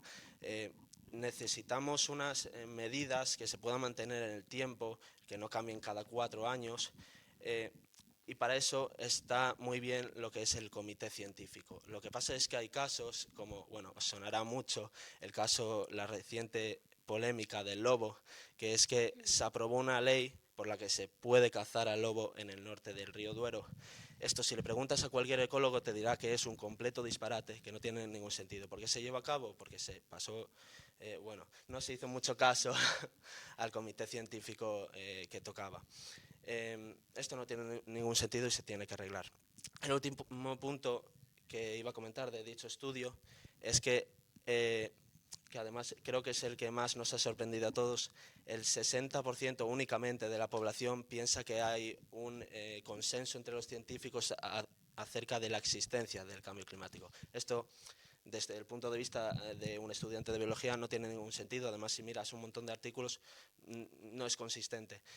Por poner un ejemplo, un artículo que yo vi, que es de la revista Environmental Research Letters, daba de cifra que el 90% de los científicos no solo estaba de acuerdo con la existencia del cambio climático, sino que aparte el que estamos viviendo ahora mismo está acentuado por la acción humana. Esto coincide un 90% de los científicos, es decir, no es cuestión de que no haya un consenso en los científicos, pero tenemos que proyectarlos al resto de los ciudadanos, porque no podemos pretender tener peso en nuestras decisiones si no somos capaces de enseñar que efectivamente somos un frente único y que tenemos una opinión común. Y solamente para remarcar como punto final es que ante la lucha contra el cambio climático nuestra mejor arma es la ciencia, pero no la estamos usando. Bueno, yo no quiero centrar el debate en este tema, pero veo que mencionaste pues, una cosa que está un poco al pie del día y que nos toca a todos muy de cerca porque bueno, al final todos vemos las noticias, todos sabemos que el tema de la problemática del lobo ahora mismo es algo que está, bueno, que sale a tema todos los días en las instituciones públicas. Y bueno, yo personalmente, bueno, me toca un poco de cerca el tema. Nuestro profesor de Economía de los Recursos Naturales es un importante investigador acerca del tema. Y bueno, nosotros, después de haber tratado este tema durante bastante tiempo, yo creo personalmente que quizás es difícil desde cualquiera de los ámbitos que estamos aquí, desde el derecho, desde la biología y desde la economía, tratar este tema y abordarlo de una manera global. Yo creo que se está cometiendo un error muy grande y es desestimar las diferencias geográficas de las diferentes zonas de España y se legisló de manera estatal cuando se debería de haber hecho de manera incluso local, porque bueno, el lobo es una especie protegida, pero es una especie que tiene unas consecuencias económicas muy grandes. No se debe de olvidar que vivimos en sociedad, que el lobo es un depredador, ¿vale? Y su actividad nos afecta a nuestro modo de vida, y no el de unas pocas personas, sino el de muchas personas. Y digamos que hace falta sentarse en la mesa a debatir, hablamos de la comunicación que hace falta entre todos los sectores, pues acabas de sacar un tema del que yo creo que hace falta sentarse a debatir y sobre todo no querer generalizar. No debemos hablar de toda España, no debemos hablar de por encima del delta del Ebro, no debemos hablar de zonas geográficas tan grandes porque estamos en un país con una diversidad enorme, unos ecosistemas completamente diferentes, unas necesidades económicas completamente diferentes y por lo tanto yo creo que debemos hablar mucho y tomar decisiones de manera local. Yo creo que sí es importante sentarse a hablar sobre el tema, pero nosotros tenemos que dejar claro que aunque nos sentemos a hablar, lo que no se debería de permitir, al menos desde un punto de vista biológico, es la matanza de una especie que está en números preocupantes. La especie del lobo es una especie protegida por una razón, no porque a los científicos nos dé la gana. Realmente cuando se protege una especie es porque está mal y hay peligro, o sea, es vulnerable, quizás no llegue a estar en peligro de extinción, pero es un problema importante. Entonces eso, el hecho de que se permita matar de una manera o de otra a una especie que de por sí ya está muriendo, no nos parece lo más adecuado, digamos, a pesar de que sí vemos necesario un diálogo para llegar a una solución conjunta. Pero están en peligro de extinción a nivel general, muriendo a nivel general, hay que hacer una distinción geográfica. En Asturias no están muriendo, en Asturias sigue habiendo un número de manadas considerable. Yo creo que deberíamos de dejar de hablar de términos globales con este tema. Estoy muy de acuerdo con que cada especie es un mundo y cada hábitat tiene unas necesidades, pero en el caso concreto del lobo yo creo que sí que a nivel de Asturias sería importante la protección. Y ya no es solo como el lobo en cuanto a cifras, sino que quizás no es la forma más eficaz una caza indiscriminada. Se han visto muchos artículos en lo que si propones una caza indiscriminada del lobo, lo que vas a hacer es que las manadas se disuelvan y por tanto no sean suficientemente fuertes como para atacar a presas más fuertes. Tendrán que ir a animales más débiles. ¿Y cuáles tienen más a mano? Pues efectivamente los animales de ganado. Entonces, creo que el enfoque es erróneo y nosotros como biólogos y ecólogos también nos ocupamos del control de poblaciones. Entonces, si nos dieran más chance para expresar cuáles creemos que son las medidas más oportunas, creo que sería idóneo. Yo aquí quisiera resaltar en lo que dices tú a la hora de abordar el problema de forma concreta, por lo que a nosotras respecta, dejar claro que desde el punto de vista jurídico este problema es un problema de competencias, de a quién corresponde regular X cosa, al Estado, a la comunidad autónoma o a los entes locales. Y bueno, pues esta también es una cuestión que se deja clara en la Constitución, en concreto en el artículo 149 se hace un reparto competencial y se establece que en materia de medio ambiente al Estado lo único que le corresponde es establecer la legislación básica. A partir de ahí es obligación de las comunidades autónomas el desarrollo y la ejecución y es obligación de los entes locales, de los ayuntamientos, la gestión. Entonces yo creo que evidentemente el problema del lobo no afecta de la misma manera en Asturias que afecta en Madrid o que afecta en Andalucía. Y pues yo sí que creo también que sería muy necesaria esa reunión, ese debate y que desde la comunidad autónoma y luego ya con la gestión con cada ayuntamiento, porque también es verdad que no afecta lo mismo el problema del lobo en Oviedo, que afecta a lo mismo, no lo sé, en Navia o yo que sé, en Cangas. Entonces, bueno, nada, simplemente dejar claro eso, que no es que no hay un problema de que no estén bien distribuidas las competencias. El problema yo creo que de nuevo es cómo regular ese problema concreto desde el sector concreto. Sí que estoy de acuerdo con ambas. Veo necesario descentralizar un poco el problema porque desde el Gobierno central no creo que puedan saber cómo está exactamente la problemática en todas las partes del territorio.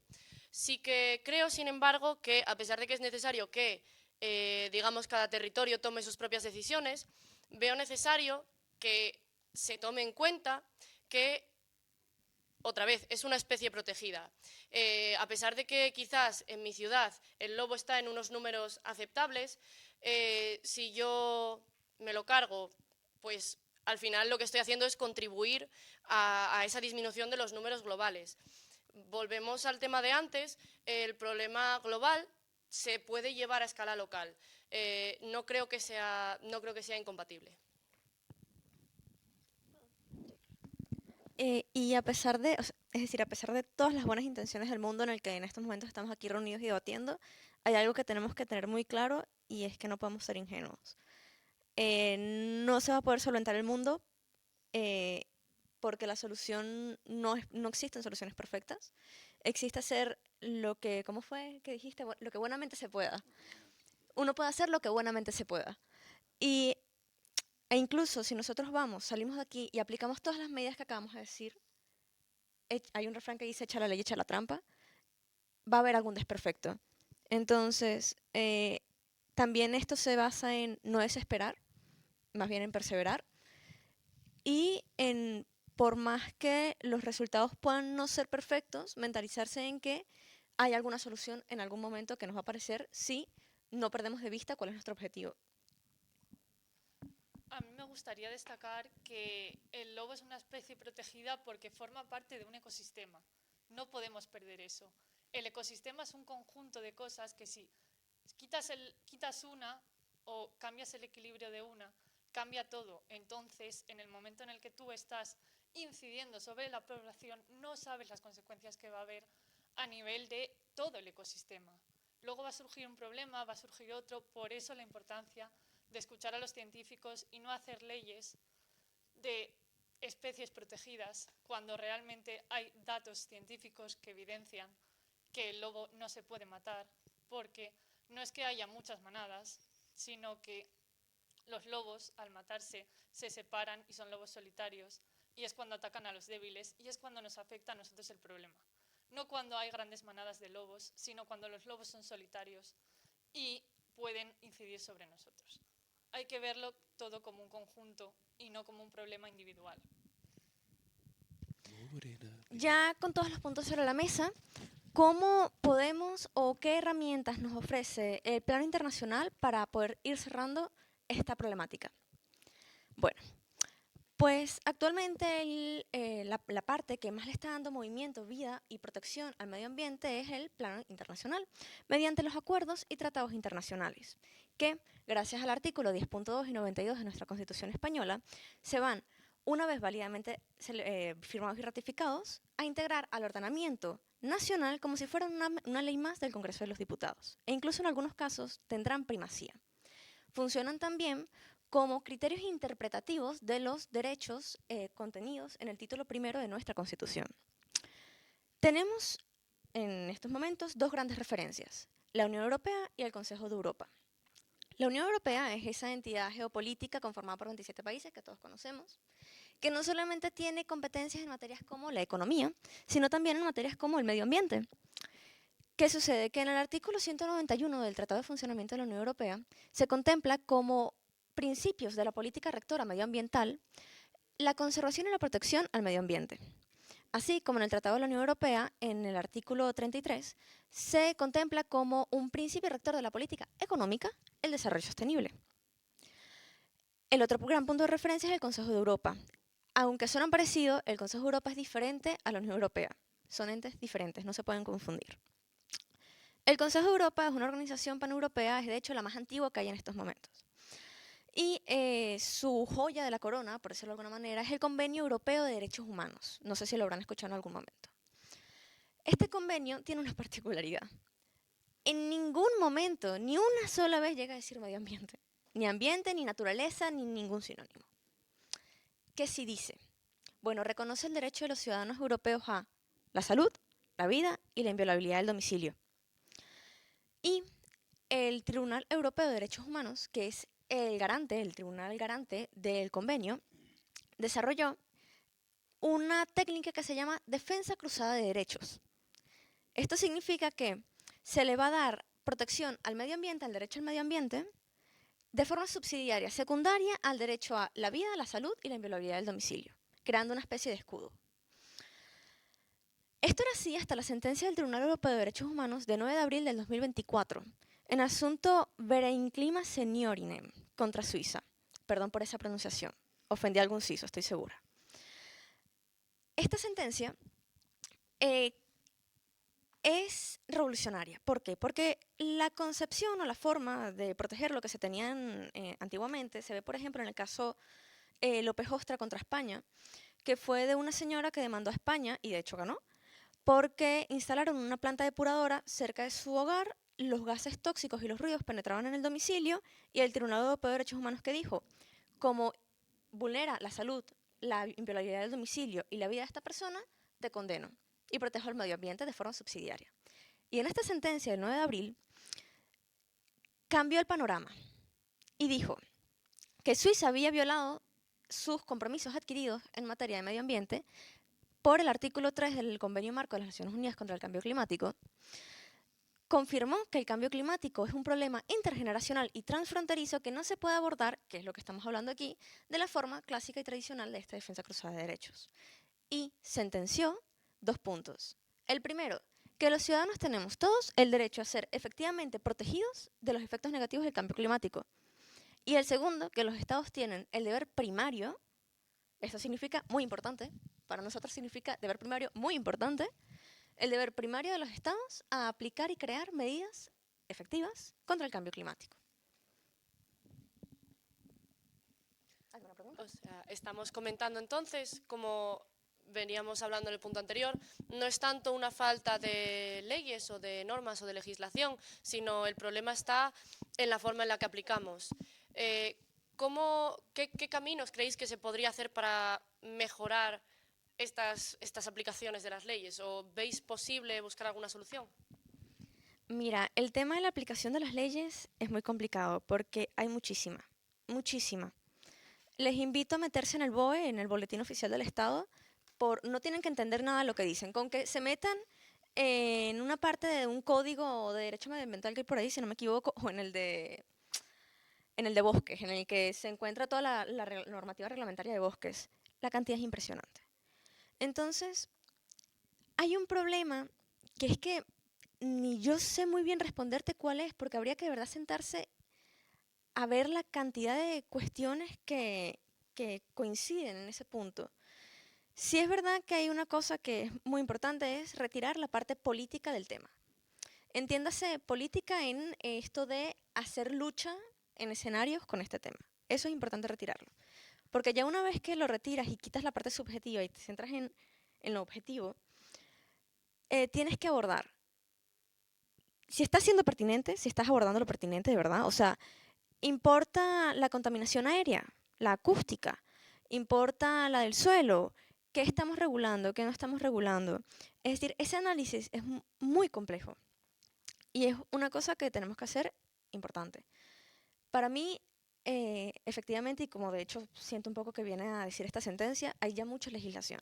Lo que tenemos es que aprender a usar a nuestro favor. Que yo también creo que debemos tener en cuenta la diferencia entre evadir y eludir, al fin y al cabo, muchas veces. Yo, por ejemplo, puedo tener en mente que crear un proyecto energético, vamos a poner un parque eólico, por ejemplo, y el informe de impacto ambiental no es favorable. Pues puedo buscar otra vía, pues por ejemplo voy a buscar la vía de declararlo como utilidad pública. Entonces a lo mejor por esa vía igual sí que lo puedo llevar a cabo. Entonces me parece que sí que habría que ser en ese aspecto un poco más estrictos, ¿no? Un poco de, si de verdad esta vía no te deja porque el informe de impacto ambiental es negativo, vas a perjudicar al medio ambiente, vas a tener un efecto negativo sobre la zona en la que lo vas a llevar a cabo, no debería haber otra vía, ¿no?, para llevarlo a cabo, para mí.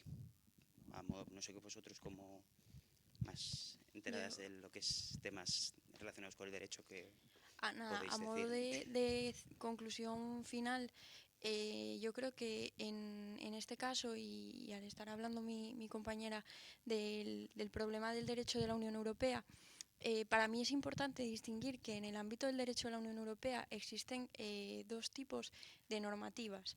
Unas son normas de hard law, es decir, de derecho duro, de derecho obligatorio, derecho imperativo, y otras son normas de soft law, derecho blando, derecho de recomendaciones, y quizás ya la propia denominación hace que le demos más importancia a la parte de reglamentos, de directivas, que es toda esa parte que conforma el derecho duro, el hard law, y desenfoquemos un poco en la parte que yo creo que podríamos centrarnos si de verdad queremos proteger más el medio ambiente, que es esa parte blanda, pero precisamente yo creo que cuando cumples algo, no porque estás obligado, sino porque quieres cumplirlo, tienes más conciencia. Y yo creo que ahí es crucial la parte de desarrollar esa parte de soft law, de derecho blando, de libros blancos, de recomendaciones, de dictámenes, pero tomárnoslo como si fuera hard law, como si fuera obligatorio, pero desde dentro. Yo creo que, y vuelvo un poco a esa cuestión interna, ese trabajo que tenemos que hacer todos sin quitarle importancia, desde luego, al peso que tiene la cuestión a nivel estatal, a nivel internacional. En cuanto a los filtros legales, nosotros en clase podíamos ver también cómo, por ejemplo, una empresa privada sí que tiene que seguir un proceso de evaluación muy riguroso y a veces, sin embargo, el Estado puede hacer barbaridades como poner un parque eólico en medio de la propiedad de una persona privada y simplemente declarar que eso persigue fines estratégicos, que debería ser un término que, bueno, nosotros no conocemos todas las características legales que tiene, pero sí que entendemos que debe de ser usado en casos muy concretos de interés muy popular, como puede ser una base militar por cuestiones de defensa o algo por el estilo, pero no puedes achacar a cualquier interés particular que viene por parte del Estado, que es un fin estratégico y entonces pues poder hacer prácticamente lo que quieras, ¿no? Sí que se tiene que seguir un proceso riguroso, igual que se le exige pues a una empresa privada cualquiera. A ver, ¿cómo decirlo? Procesos hay, una cantidad inigualable. Sí es verdad que hay veces que el Estado no se comporta como debería comportarse y hay veces que lo ocultan como un poco barriendo el polvo bajo la alfombra, pensando que como tienen esa potestad, pues pueden. Y no, no pueden. Es decir, tendrían que seguir un proceso y creo que eso es una cuestión muy importante. Inculcar desde cero que si vas a estar en algún puesto en el que tengas responsabilidad política, sea local, sea comunidad autónoma, sea estatal, tienes que tener responsabilidad con los procesos y con el derecho que tus predecesores, tú y tus sucesores van a seguir. Con lo del término de estrategia, de fines estratégicos, no necesariamente tiene que ser algo fundamental como una base militar. Es decir, no tiene que venirte la Guardia Civil a decirte vamos a establecer un área 51 aquí, entonces lo expropiamos, ¿no? No es tan severo, pero sí sigue unos procedimientos que deben obedecerse y si no se obedecen, el particular tiene todo el derecho a acudir a los tribunales y exigirlo. Porque eso es verdad que no son cosas, nuestros derechos no se pueden tomar a la ligera y debemos aprender a exigirlos bien. No como buenamente se pueda, no, bien.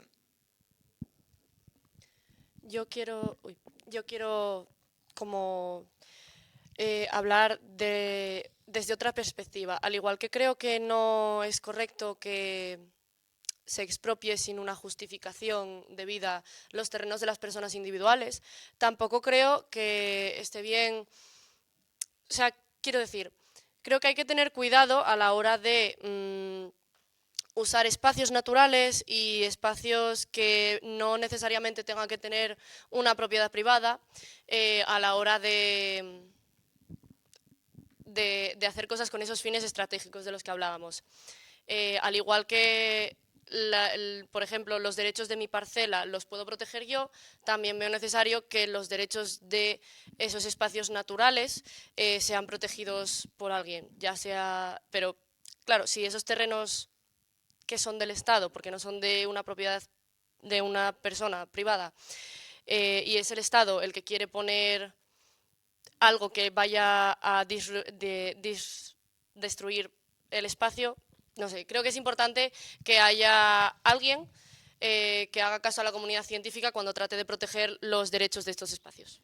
En este punto, a mí me gustaría traer a colación, justamente estamos hablando desde el ámbito de la Unión Europea. No sé si os suena el asunto de la carretera de los pantanos de Madrid.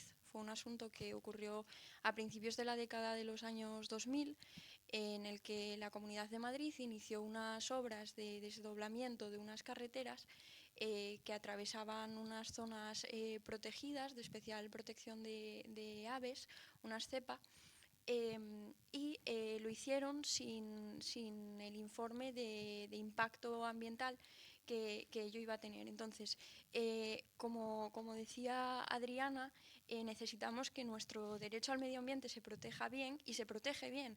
Se protege bien porque, aunque nosotros aquí, al no estar configurado como un derecho fundamental, no podamos decir, yo por ejemplo, vivo en Madrid y digo, no, bueno, es que está pasando esto, voy directamente y pongo una denuncia para que se paralice, para que esto pare. No puedo hacerlo, pero tengo ese refuerzo externo que me da la propia Constitución a través de los artículos que mencionó mi compañera, y lo que se puede hacer es acudir a ese, por decirlo de alguna manera, ente superior, que es la Unión Europea, que me va a proteger. Y en este sentido tenemos un tribunal muy importante, que es el Tribunal de Justicia de la Unión Europea, que precisamente en este caso condenó a la Comunidad de Madrid por haber realizado esas obras que afectaban a un espacio protegido sin tener en cuenta la evaluación del impacto medioambiental que ello iba a ocasionar, con lo cual me gustaría recalcar ese reforzamiento mutuo entre Constitución y derecho internacional, derecho a la Unión Europea, que es muy protector. Y además complementar con lo que dice Ana, cuando suceden este tipo de cosas en las que es el Estado el que está haciendo la cuestión que no debería ser, hay una opción, lo que pasa es que a veces es debatida, pero igual de válida que otras. En esta sentencia del Tribunal Europeo de Derechos Humanos, de 9 de abril de 2024 que les comentaba, el sujeto que demanda es una asociación no es una persona, o sea, no es una persona física, fue una asociación de mujeres, muy curioso por cierto, mujeres mayores de 60 años, que se reunían pues para promocionar todo el tema del cambio climático y de cómo el cambio climático pues les afectaba en su condición de mujeres y en su condición de personas de edad. Y una cosa que se discutió en el tribunal era si las asociaciones tenían derecho de exigir o representar a sus asociados ante los tribunales y se llegó a la conclusión de que sí se podía, de que, de nuevo, es un tema que a veces es controvertido, pero que sí. Y muchas veces las que ejercen esta, no sé si decirle fiscalidad, pero las que ejercen un poco esta función de yo estoy supervisando a ver qué hace el Estado, cuando cometa algún error voy, o empresas privadas también, son asociaciones civiles. Sí, Es que justamente en el caso que yo os comentaba de la carretera de los pantanos también fueron asociaciones ecologistas las que iniciaron la causa. O sea que yo también me gustaría recalcar la importancia de las asociaciones ecologistas por el tema que en muchos otros ámbitos también, pero el tema del que estamos debatiendo tiene una importancia crucial, las asociaciones. sí, es que creo que mucha gente se ve un poco impotente a la hora de ver estas acciones. Si una persona de la calle ve que se está cometiendo una infracción o que se está haciendo algo que no se debería de hacer, muchas veces yo creo que piensa que no hay nada que esa persona por sí sola pueda hacer. Entonces sí que me parece muy importante saber que hay ciertas vías para que las personas podamos protestar o podamos exigir como responsabilidad a, digamos, espacios superiores.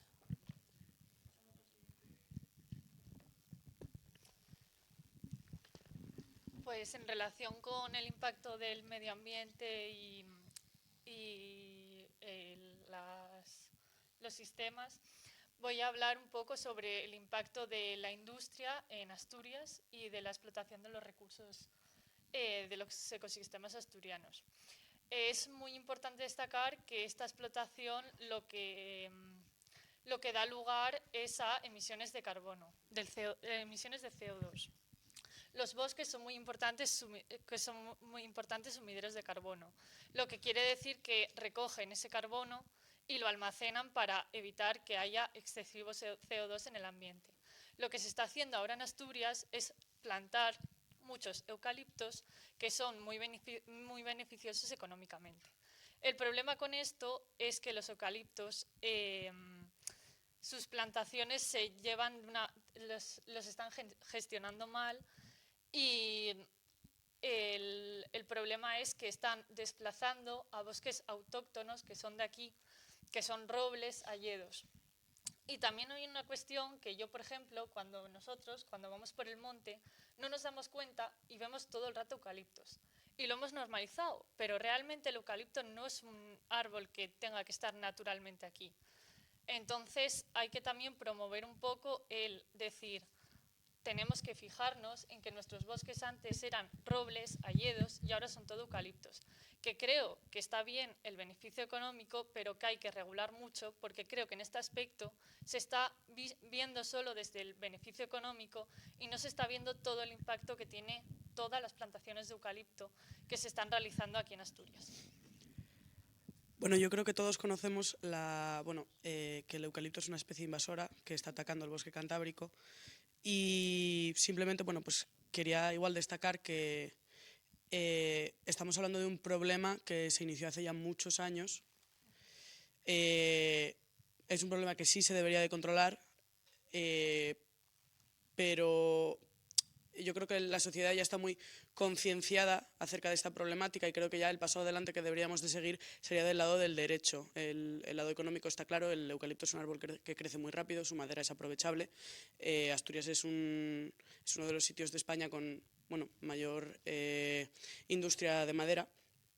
Y pues yo creo que el siguiente paso sería intentar, desde el lado del derecho, seguir hacia adelante con la propulsión de la recuperación del bosque asturiano, aprovechando antiguas zonas mineras, por ejemplo, para recuperar nuestros robles, nuestras hayas y toda la fauna que rodea a estos árboles.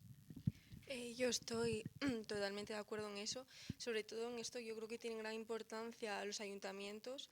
En Gijón me consta que todos los años hacen un movimiento de que, bueno, no sé si conocéis Mercaplana, en el que los niños pequeños pues van a plantar como unos árboles. Son robles, cerezos, pinos.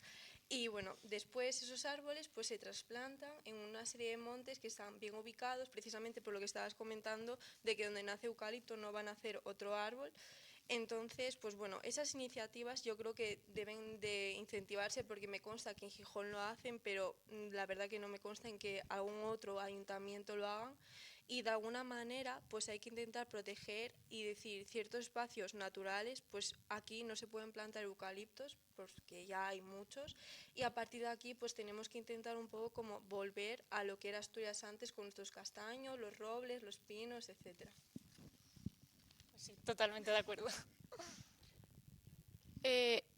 Creo que mucha gente realmente no, o sea, el problema creo que va más allá de los eucaliptos. Es decir, la recuperación del suelo que mencionabas es un tema muy complejo. Entonces, veo también importante no solo considerar el aspecto maderero, es decir, no solo la madera es un recurso que está en juego ahí, sino que el suelo también deberíamos de considerarlo un recurso muy valioso, digamos, cuyos intereses no son del todo compatibles con el del eucalipto. Yo aquí también me viene a la cabeza cuando hablamos de todo esto que igual en este punto jurídicamente no afecta ya solo lo público, sino también lo privado.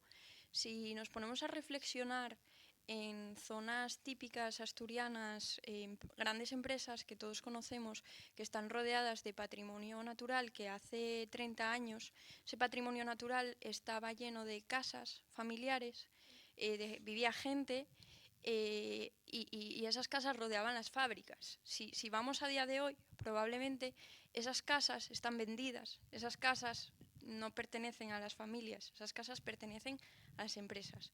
Y ese suelo pertenece, por tanto, también a la empresa. Con lo cual, ¿qué vaya a hacer la empresa con ese suelo? Eso lo sabrá la empresa. Eso es una problemática de ventas, de compraventa de terrenos, de compraventa de casas. Y quizás ahí sí que sería bastante interesante y necesario regular. Evidentemente, la compra es totalmente libre, pero ¿qué se vaya a hacer después con el terreno que se compra? Necesita regulación. También es verdad que eso va a depender mucho del tipo de suelo, porque, por ejemplo, no sé si han visto nunca una ley urbanística, suelo urbano, suelo no urbano, suelo, ¿cómo es? Urbano consolidado, urbano no consolidado. Es decir, hay muchas características, hay muchos tipos de suelo y es verdad que va a depender mucho. Es decir, son cosas que se tienen que estudiar con tranquilidad, no es algo que puedas decir, sí, porque lo digo, porque me sale, pero no, lleva estudio. Cuando me refería a suelo, no tuve en cuenta que el concepto de suelo con el que nosotros trabajamos es un poco diferente. Yo me estaba refiriendo a suelo como recurso en el sentido de suelo con horizonte A, B, 0, no tanto a suelo urbanístico o no urbanístico. También me parece muy importante tener en cuenta esa definición de suelo, porque obviamente no va a ser lo mismo la regulación que requiera un suelo dentro de una ciudad que un suelo, digamos, en terreno natural. Pero cuando me refería a suelo, me refería más bien como a almacén de nutrientes, almacén de recursos para los seres vivos, almacén de carbono, de fósforo, etc. Entonces, quizás tenía que haberme expresado mejor en en mi definición de suelo. No, y a mí esto me parece un ejemplo de lo que decíamos antes, de que se necesita la combinación entre disciplinas, porque, claro, nosotras probablemente no tenemos ni idea de esa calificación que nos hablaste tú, bueno, yo no tengo ni idea de esa calificación del suelo, pero a lo que yo me refería justamente es que naturalmente se necesita la protección del suelo por los motivos que vosotros sabéis, y desde las políticas públicas urbanísticas se puede dar, o sea, de hecho hasta el punto de que si yo tengo una casa con un prado, a lo mejor no puedo poner una caseta en ese prado porque a mí me apetezca, y hay una regulación urbanística increíble, pero sin embargo una gran empresa puede tirar abajo una casa y hacer una plantación de lo que le apetezca. Pues esa regulación, esa combinación entre urbanismo y pues biología, no sé qué rama específica de la biología lo tendrá que abordar, pero es completamente necesaria. Estoy totalmente de acuerdo con lo que acabas de decir. De hecho, yo antes, cuando me refería a la importancia de dar peso a los comités científicos, se me olvidó recalcar que no solo estoy hablando de biólogos y ecólogos, sino que todos tenemos que ser partícipes de esto, de darnos más importancia a los que sabemos de estos temas, los que tenemos más experiencia con estos temas. No dejar que alguien que no tenga tanta experiencia decida por nosotros.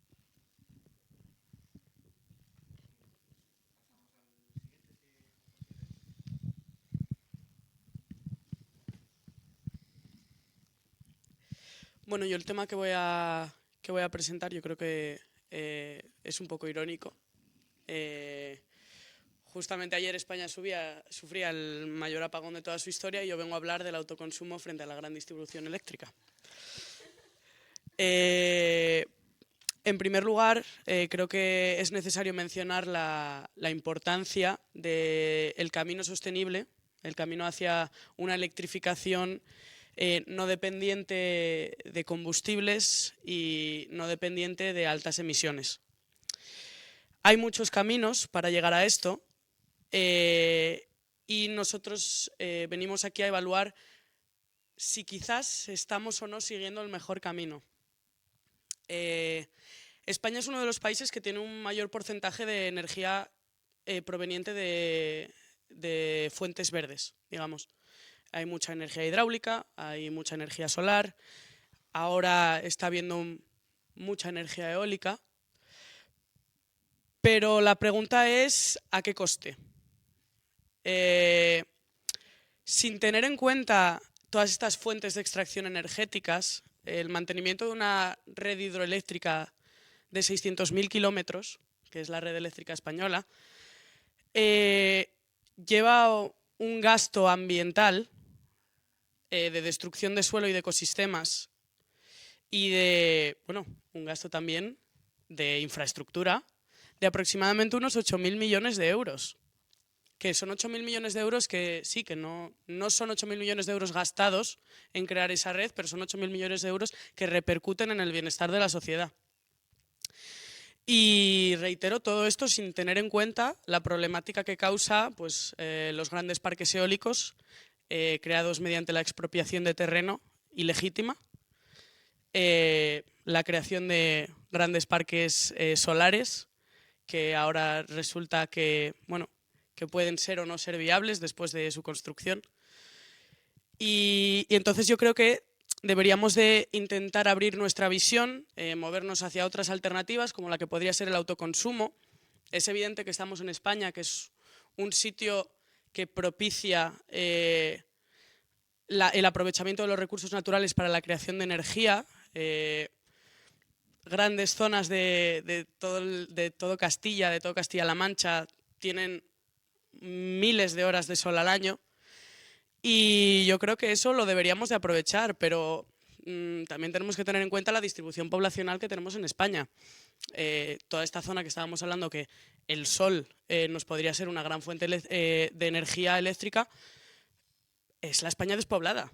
Los núcleos poblacionales están muy alejados unos de otros, por lo tanto estamos hablando de un gasto tanto ambiental como económico muy grande en la creación de esa red de distribución eléctrica. Yo creo que deberíamos de, como sociedad, plantearnos realmente si los beneficios de las grandes empresas eléctricas deben priorizarse frente a los beneficios ambientales y económicos de las personas. La amortización del coste de una placa solar son 8 años y su vida útil 25. O sea que realmente nosotros como individuos sí nos beneficiamos del autoconsumo, pero como sociedad no lo estamos haciendo. ¿Por qué lo hacemos?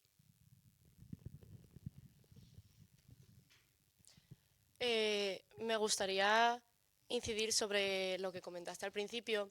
Sí que es verdad que aunque no cuestionamos que obviamente las formas de energía renovables son mejores que el uso de combustibles fósiles, conllevan un precio para los ecosistemas que es alto. Una presa en un río dificulta un montón, por ejemplo aquí en el norte, las especies que migran desde el mar hacia el río o desde el río hacia el mar. ¿Cómo podríamos solucionar eso?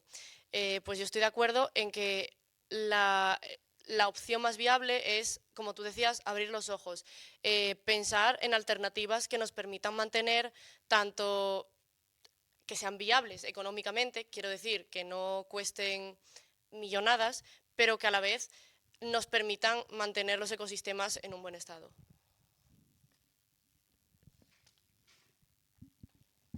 Lo del autoconsumo,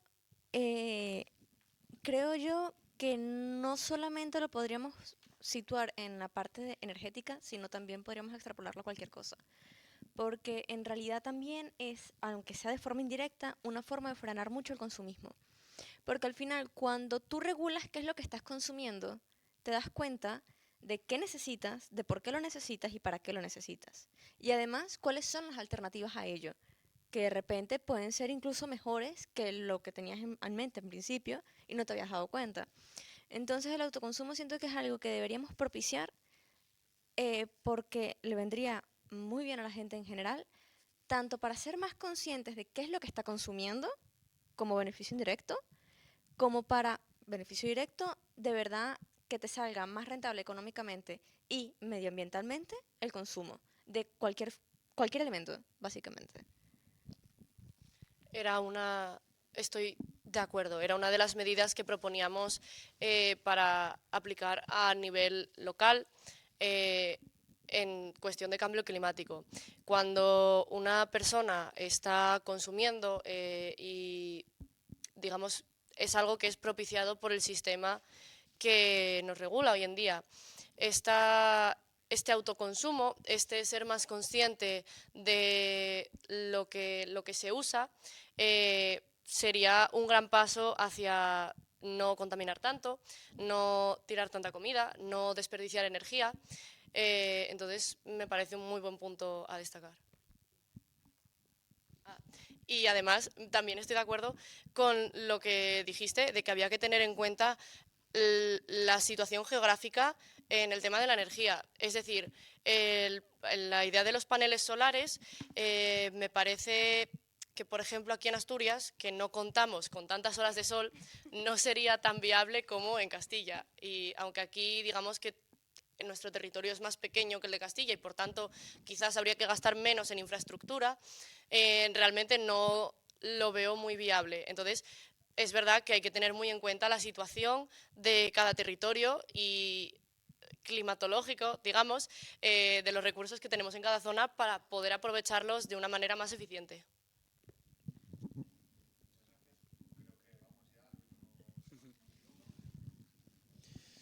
Bueno, para terminar con el debate, vengo a traeros sobre la mesa un tema totalmente de actualidad y además ciertamente controversial, que de fondo acarrea también una serie de cuestiones que nos gustaría abordar, más conceptuales, que es el tema del coche eléctrico. Es decir, cuando hablamos de cambio climático, una de las principales cosas que yo creo que a cualquier persona a pie se le viene a la cabeza es el coche eléctrico, el uso de la electricidad en vez de los combustibles fósiles, etc. ¿Qué ocurre?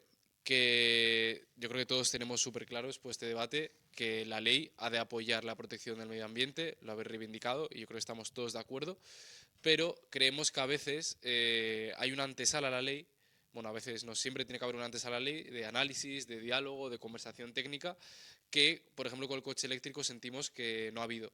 Es decir, el coche eléctrico ha llegado a usarse más como instrumento de marketing político, que también es algo de lo que hemos hablado mucho, de cómo la política al final se mete dentro de estas cuestiones y las contamina por completo, porque realmente nosotros, desde el ángulo de economistas, cuando analizamos el medio ambiente siempre pensamos en una cosa, los costes y los beneficios. Es decir, qué costes nos va a acarrear implementar algo y qué beneficios nos va a traer. En el caso del coche eléctrico sentimos que siempre se nos ha hablado de los beneficios medioambientales. Es decir, una vez que un coche eléctrico está en funcionamiento y que es sustituido por uno de combustión, la contaminación y la producción de gases de efecto invernadero es menor. Bien, pero hasta llegar a ese punto, ¿qué ocurre? Es decir, producir un coche eléctrico conlleva usar materiales como cobalto, como litio, que son muy contaminantes, que dañan mucho el medio y que tienen que estar dentro de esa consideración ecológica. Es decir, no podemos decir, una vez que el coche existe, contamina menos, esto es una solución, porque hay una serie de costes medioambientales que no estamos considerando. Entonces, mismamente, también se nos plantea un desafío de desigualdad en cuanto al coche eléctrico. Es decir, los coches eléctricos en el 2023 ya eran un 25% más caros en promedio que los coches de combustión. Esto significa que esa transformación ecológica no es accesible para todo el mundo. Hay muchas personas que no pueden permitirse comprar un coche eléctrico, ¿no? Vemos que el cambio climático también afecta más a las regiones más pobres, que dependen más de actividades agrícolas, que necesitan más consumo hídrico, etcétera. Y con el coche eléctrico es un poco lo mismo. La población más vulnerable vuelve a estar desprotegida. Entonces, nos preguntamos, y queremos también saber un poco vuestra opinión, por qué no se considera, por ejemplo, potenciar el transporte público o el sistema ferroviario, que por ejemplo en País Vasco está funcionando muy bien, con la famosa Y vasca, y que realmente puede asegurar la cohesión territorial y puede disminuir mucho más el consumo de recursos. Porque, por ejemplo, precisamente en el coche eléctrico, la electricidad que se usa no siempre es 100% renovable. Entonces, ¿por qué hoy en día es tabú el decir que quizás puede existir la posibilidad? Porque de nuevo hay que hacer análisis. El problema es que no se ha hecho, porque igual se hace el análisis y decimos, pues es mejor el coche eléctrico aún teniendo en cuenta esos efectos ambientales. Pero ¿por qué es tabú el decir, quizás el mantener la vida útil de un coche de combustión y no reemplazarlo puede dañar menos al medio ambiente que crear un coche eléctrico desde cero y ponerlo en funcionamiento? ¿Y por qué no hay este análisis global que tenga también en cuenta el impacto medioambiental indirecto y no solo ese consumo que se ahorra una vez está construido el coche? Yo creo que es tabú precisamente por lo que dices, porque muchas veces lo que es tabú es eslogan político. También desde el punto de vista que a nosotras nos ocupa, yo creo que es muy importante tener en cuenta que el derecho va a la orden del día de la sociedad. Es decir, la norma sirve a la sociedad y el derecho se adapta constantemente al mundo en el que vivimos. Mi pregunta, y como decías tú, es curioso que estemos hoy aquí después de lo que ha pasado ayer. ¿Estamos preparados para depender de la energía completamente? Si desde la rama jurídica el coche eléctrico se hubiera hecho obligatorio y se hubieran prohibido los coches de combustión, ¿qué le hubiera pasado a la gente ayer? ¿Estamos preparados a día de hoy? Es que las cosas, yo creo que sí, una conclusión podemos sacar de este debate es que el tema es un tema difícil, complicado. Y un tema complicado requiere estudio, requiere formación y requiere tomar decisiones pensadas, no dejarnos llevar por la política, por lo que le conviene a unos, por lo que le conviene a otros. Somos una sociedad, tenemos que pensar en el beneficio de la sociedad y como sociedad tenemos que intentar que la economía y el medio ambiente se integren, no que uno suprima al otro. Yo creo que aquí todos tenemos claro que solucionar el cambio climático sin que haya justicia social detrás no es muy productivo. Es decir, yo estoy de acuerdo que quizás es un poco tabú por un poco orgullo, entre comillas. Es decir, hemos promocionado tanto el coche eléctrico y se ha hablado también de él que quizás ahora a mucha gente le da un poco de miedo, entre comillas, echarse para atrás y decir, uy, pues quizás no era tan buena idea o tiene unos perjuicios en los que no habíamos pensado. Yo no era consciente de que el tema del transporte masivo era tabú. Sí que es verdad que considero que no se habla lo suficiente de los perjuicios que pueden traer los coches eléctricos y que es necesario realmente revisar hasta qué punto son rentables. Y bueno, yo en relación con lo que me comentaba mi compañero, él comentó en lo relacionado a los costes previos de adquirir un coche eléctrico y en la producción de, bueno, pues al fin y al cabo de la energía eléctrica que hace que se mueva. Pero claro, también tenemos que plantearnos que también hay costes a posteriori. Si, por ejemplo, como tú comentabas, implantamos la obligatoriedad de sustituir el coche de combustión por el coche eléctrico, ¿dónde metemos todos los coches de combustión que tenemos? Tenemos que crear una cantidad de infraestructuras, o sea, demencial, no tenemos sitios para meterlos. Cuando se acabe la vida útil de un coche eléctrico o la batería no sirva, se estropee, ¿qué hacemos con ella? Es altamente contaminante el litio. ¿Tenemos planteado dónde se va a almacenar todas esas baterías una vez dejen de funcionar?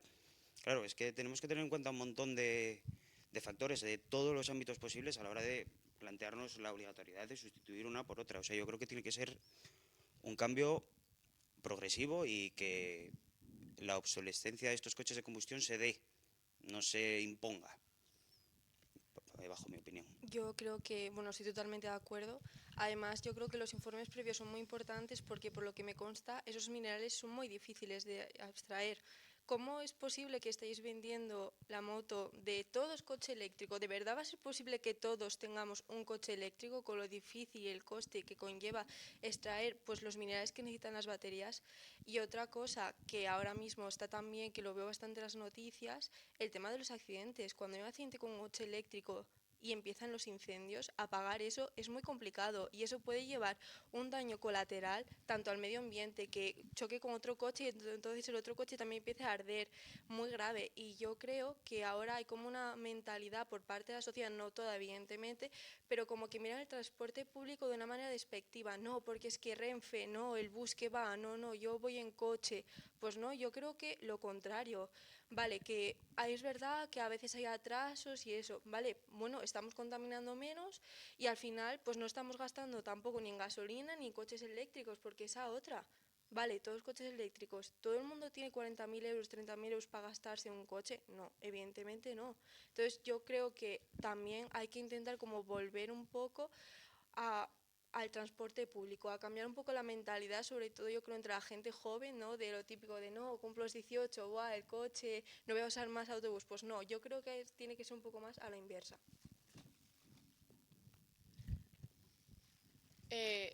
Yo creo que, bueno, lo hemos repetido varias veces durante el debate. Yo creo que entra un poco la importancia de dar espacio, dar voz a la comunidad científica a la hora de tomar ciertas decisiones. Por eso, o sea, realmente la extracción de litio es también un proceso contaminante, donde quizás no es el área de biólogos, pero ¿qué se puede hacer con esos restos que hay que reciclar? ¿Cómo podemos hacer el proceso lo más favorable para el cambio climático? Pues habría que darle voz a los expertos que saben sobre el tema y dejarse aconsejar por gente que quizás pueda tener una solución y no se le está dejando darla. ¿No? ¿Quieres tú? Bueno, entonces. Nada, a mí me gustaría también recalcar un poco, y creo que está presente en todos los ámbitos de la vida, especialmente nos afecta a los jóvenes, creo que vivimos en la sociedad de la inmediatez. Queremos que todo sea inmediato y las cosas no pueden ser inmediatas, las cosas necesitan tiempo.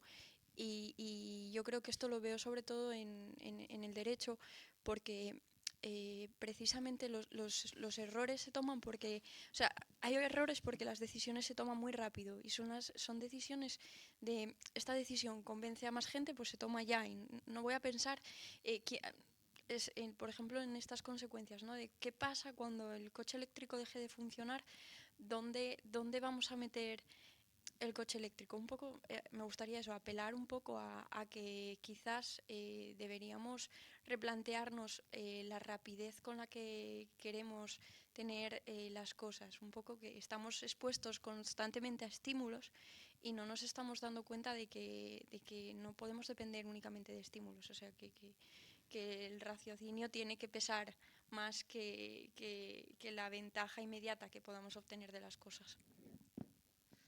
Y pequeña nota a pie de página, que creo que la solución va a pasar por tener una cualidad que en estos momentos nuestra sociedad no tiene, que es el equilibrio. Es decir, en estos momentos vivimos en una sociedad muy polarizada, acentuada además con el tema de la inmediatez, que quiere resultados ya, porque si no ve resultados ya, lo que tiene no sirve para nada. Y esa no es la mentalidad. Las cosas requieren su tiempo, como estaba diciendo Ana, y también requieren equilibrio. Requieren no decir, bueno, creo que el coche eléctrico es la solución, todo es coche eléctrico. Entonces dejamos el coche con gasolina normal. O no, como el coche eléctrico pues tiene sus problemas en la producción, pues todos a coche de gasolina. No, la solución va a pasar, lo más probable es que sea por un equilibrio. Por conseguir un equilibrio que nos va a costar muchísimo, pero que va a valer la pena. Sí, estoy de acuerdo. Sobre todo con la parte de los resultados inmediatos y de la necesidad de tener todo ya, ahora, en este momento. Al igual que los ciclos biológicos no se rigen por una escala de tiempo, digamos, que compartimos, se rigen por una escala de tiempo mucho más grande, yo creo que al estar hablando de cambio climático, de medio ambiente, de conseguir un equilibrio, habría que tomarse las cosas con más calma. Es decir, es un problema urgente, las medidas tenemos que tomarlas ya, pero quizás no veamos los resultados de una manera inmediata. Eso no significa que tengamos que dejar de aplicar medidas o tengamos que dejar de intentar solucionar el problema. Simplemente como tener la paciencia de esperar a que lleguen esos resultados que quizás no estén llegando en este momento.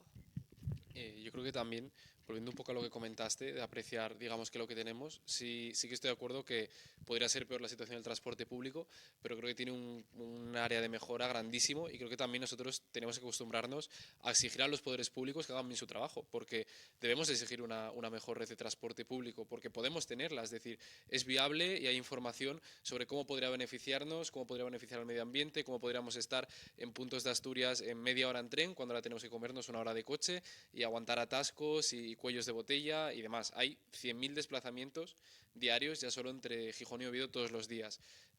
Imaginaros, ¿no? Todo lo que contamina eso. Podríamos tener un mejor sistema de transporte. Entonces, tenemos que pedirle a los políticos que hagan bien su trabajo, que aboguen por políticas públicas que tengan sentido y que se deje de desperdiciar el dinero y que realmente se use para lo que tiene que usarse, que es para que la sociedad mejore y mejore de una forma inclusiva que beneficie a todos y no unas minorías que al final son las que imponen su poder y nos dejamos machacar por ellas. Y creo que tenemos que reivindicar ese poder colectivo que tenemos de plantarnos y de que exigir a los políticos que hagan bien su trabajo.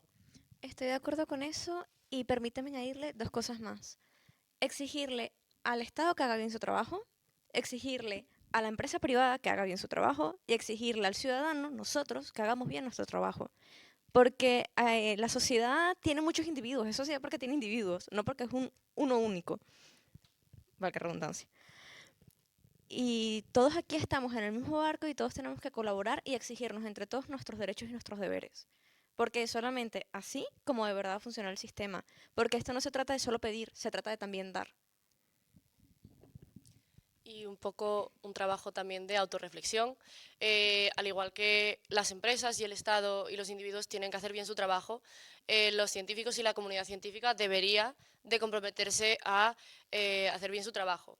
Y además, otra vez, abogar por que nos den voz y espacio para hablar, porque probablemente a todos os suene el incidente que hubo hace poco aquí en Asturias con un túnel, una de la red de trenes.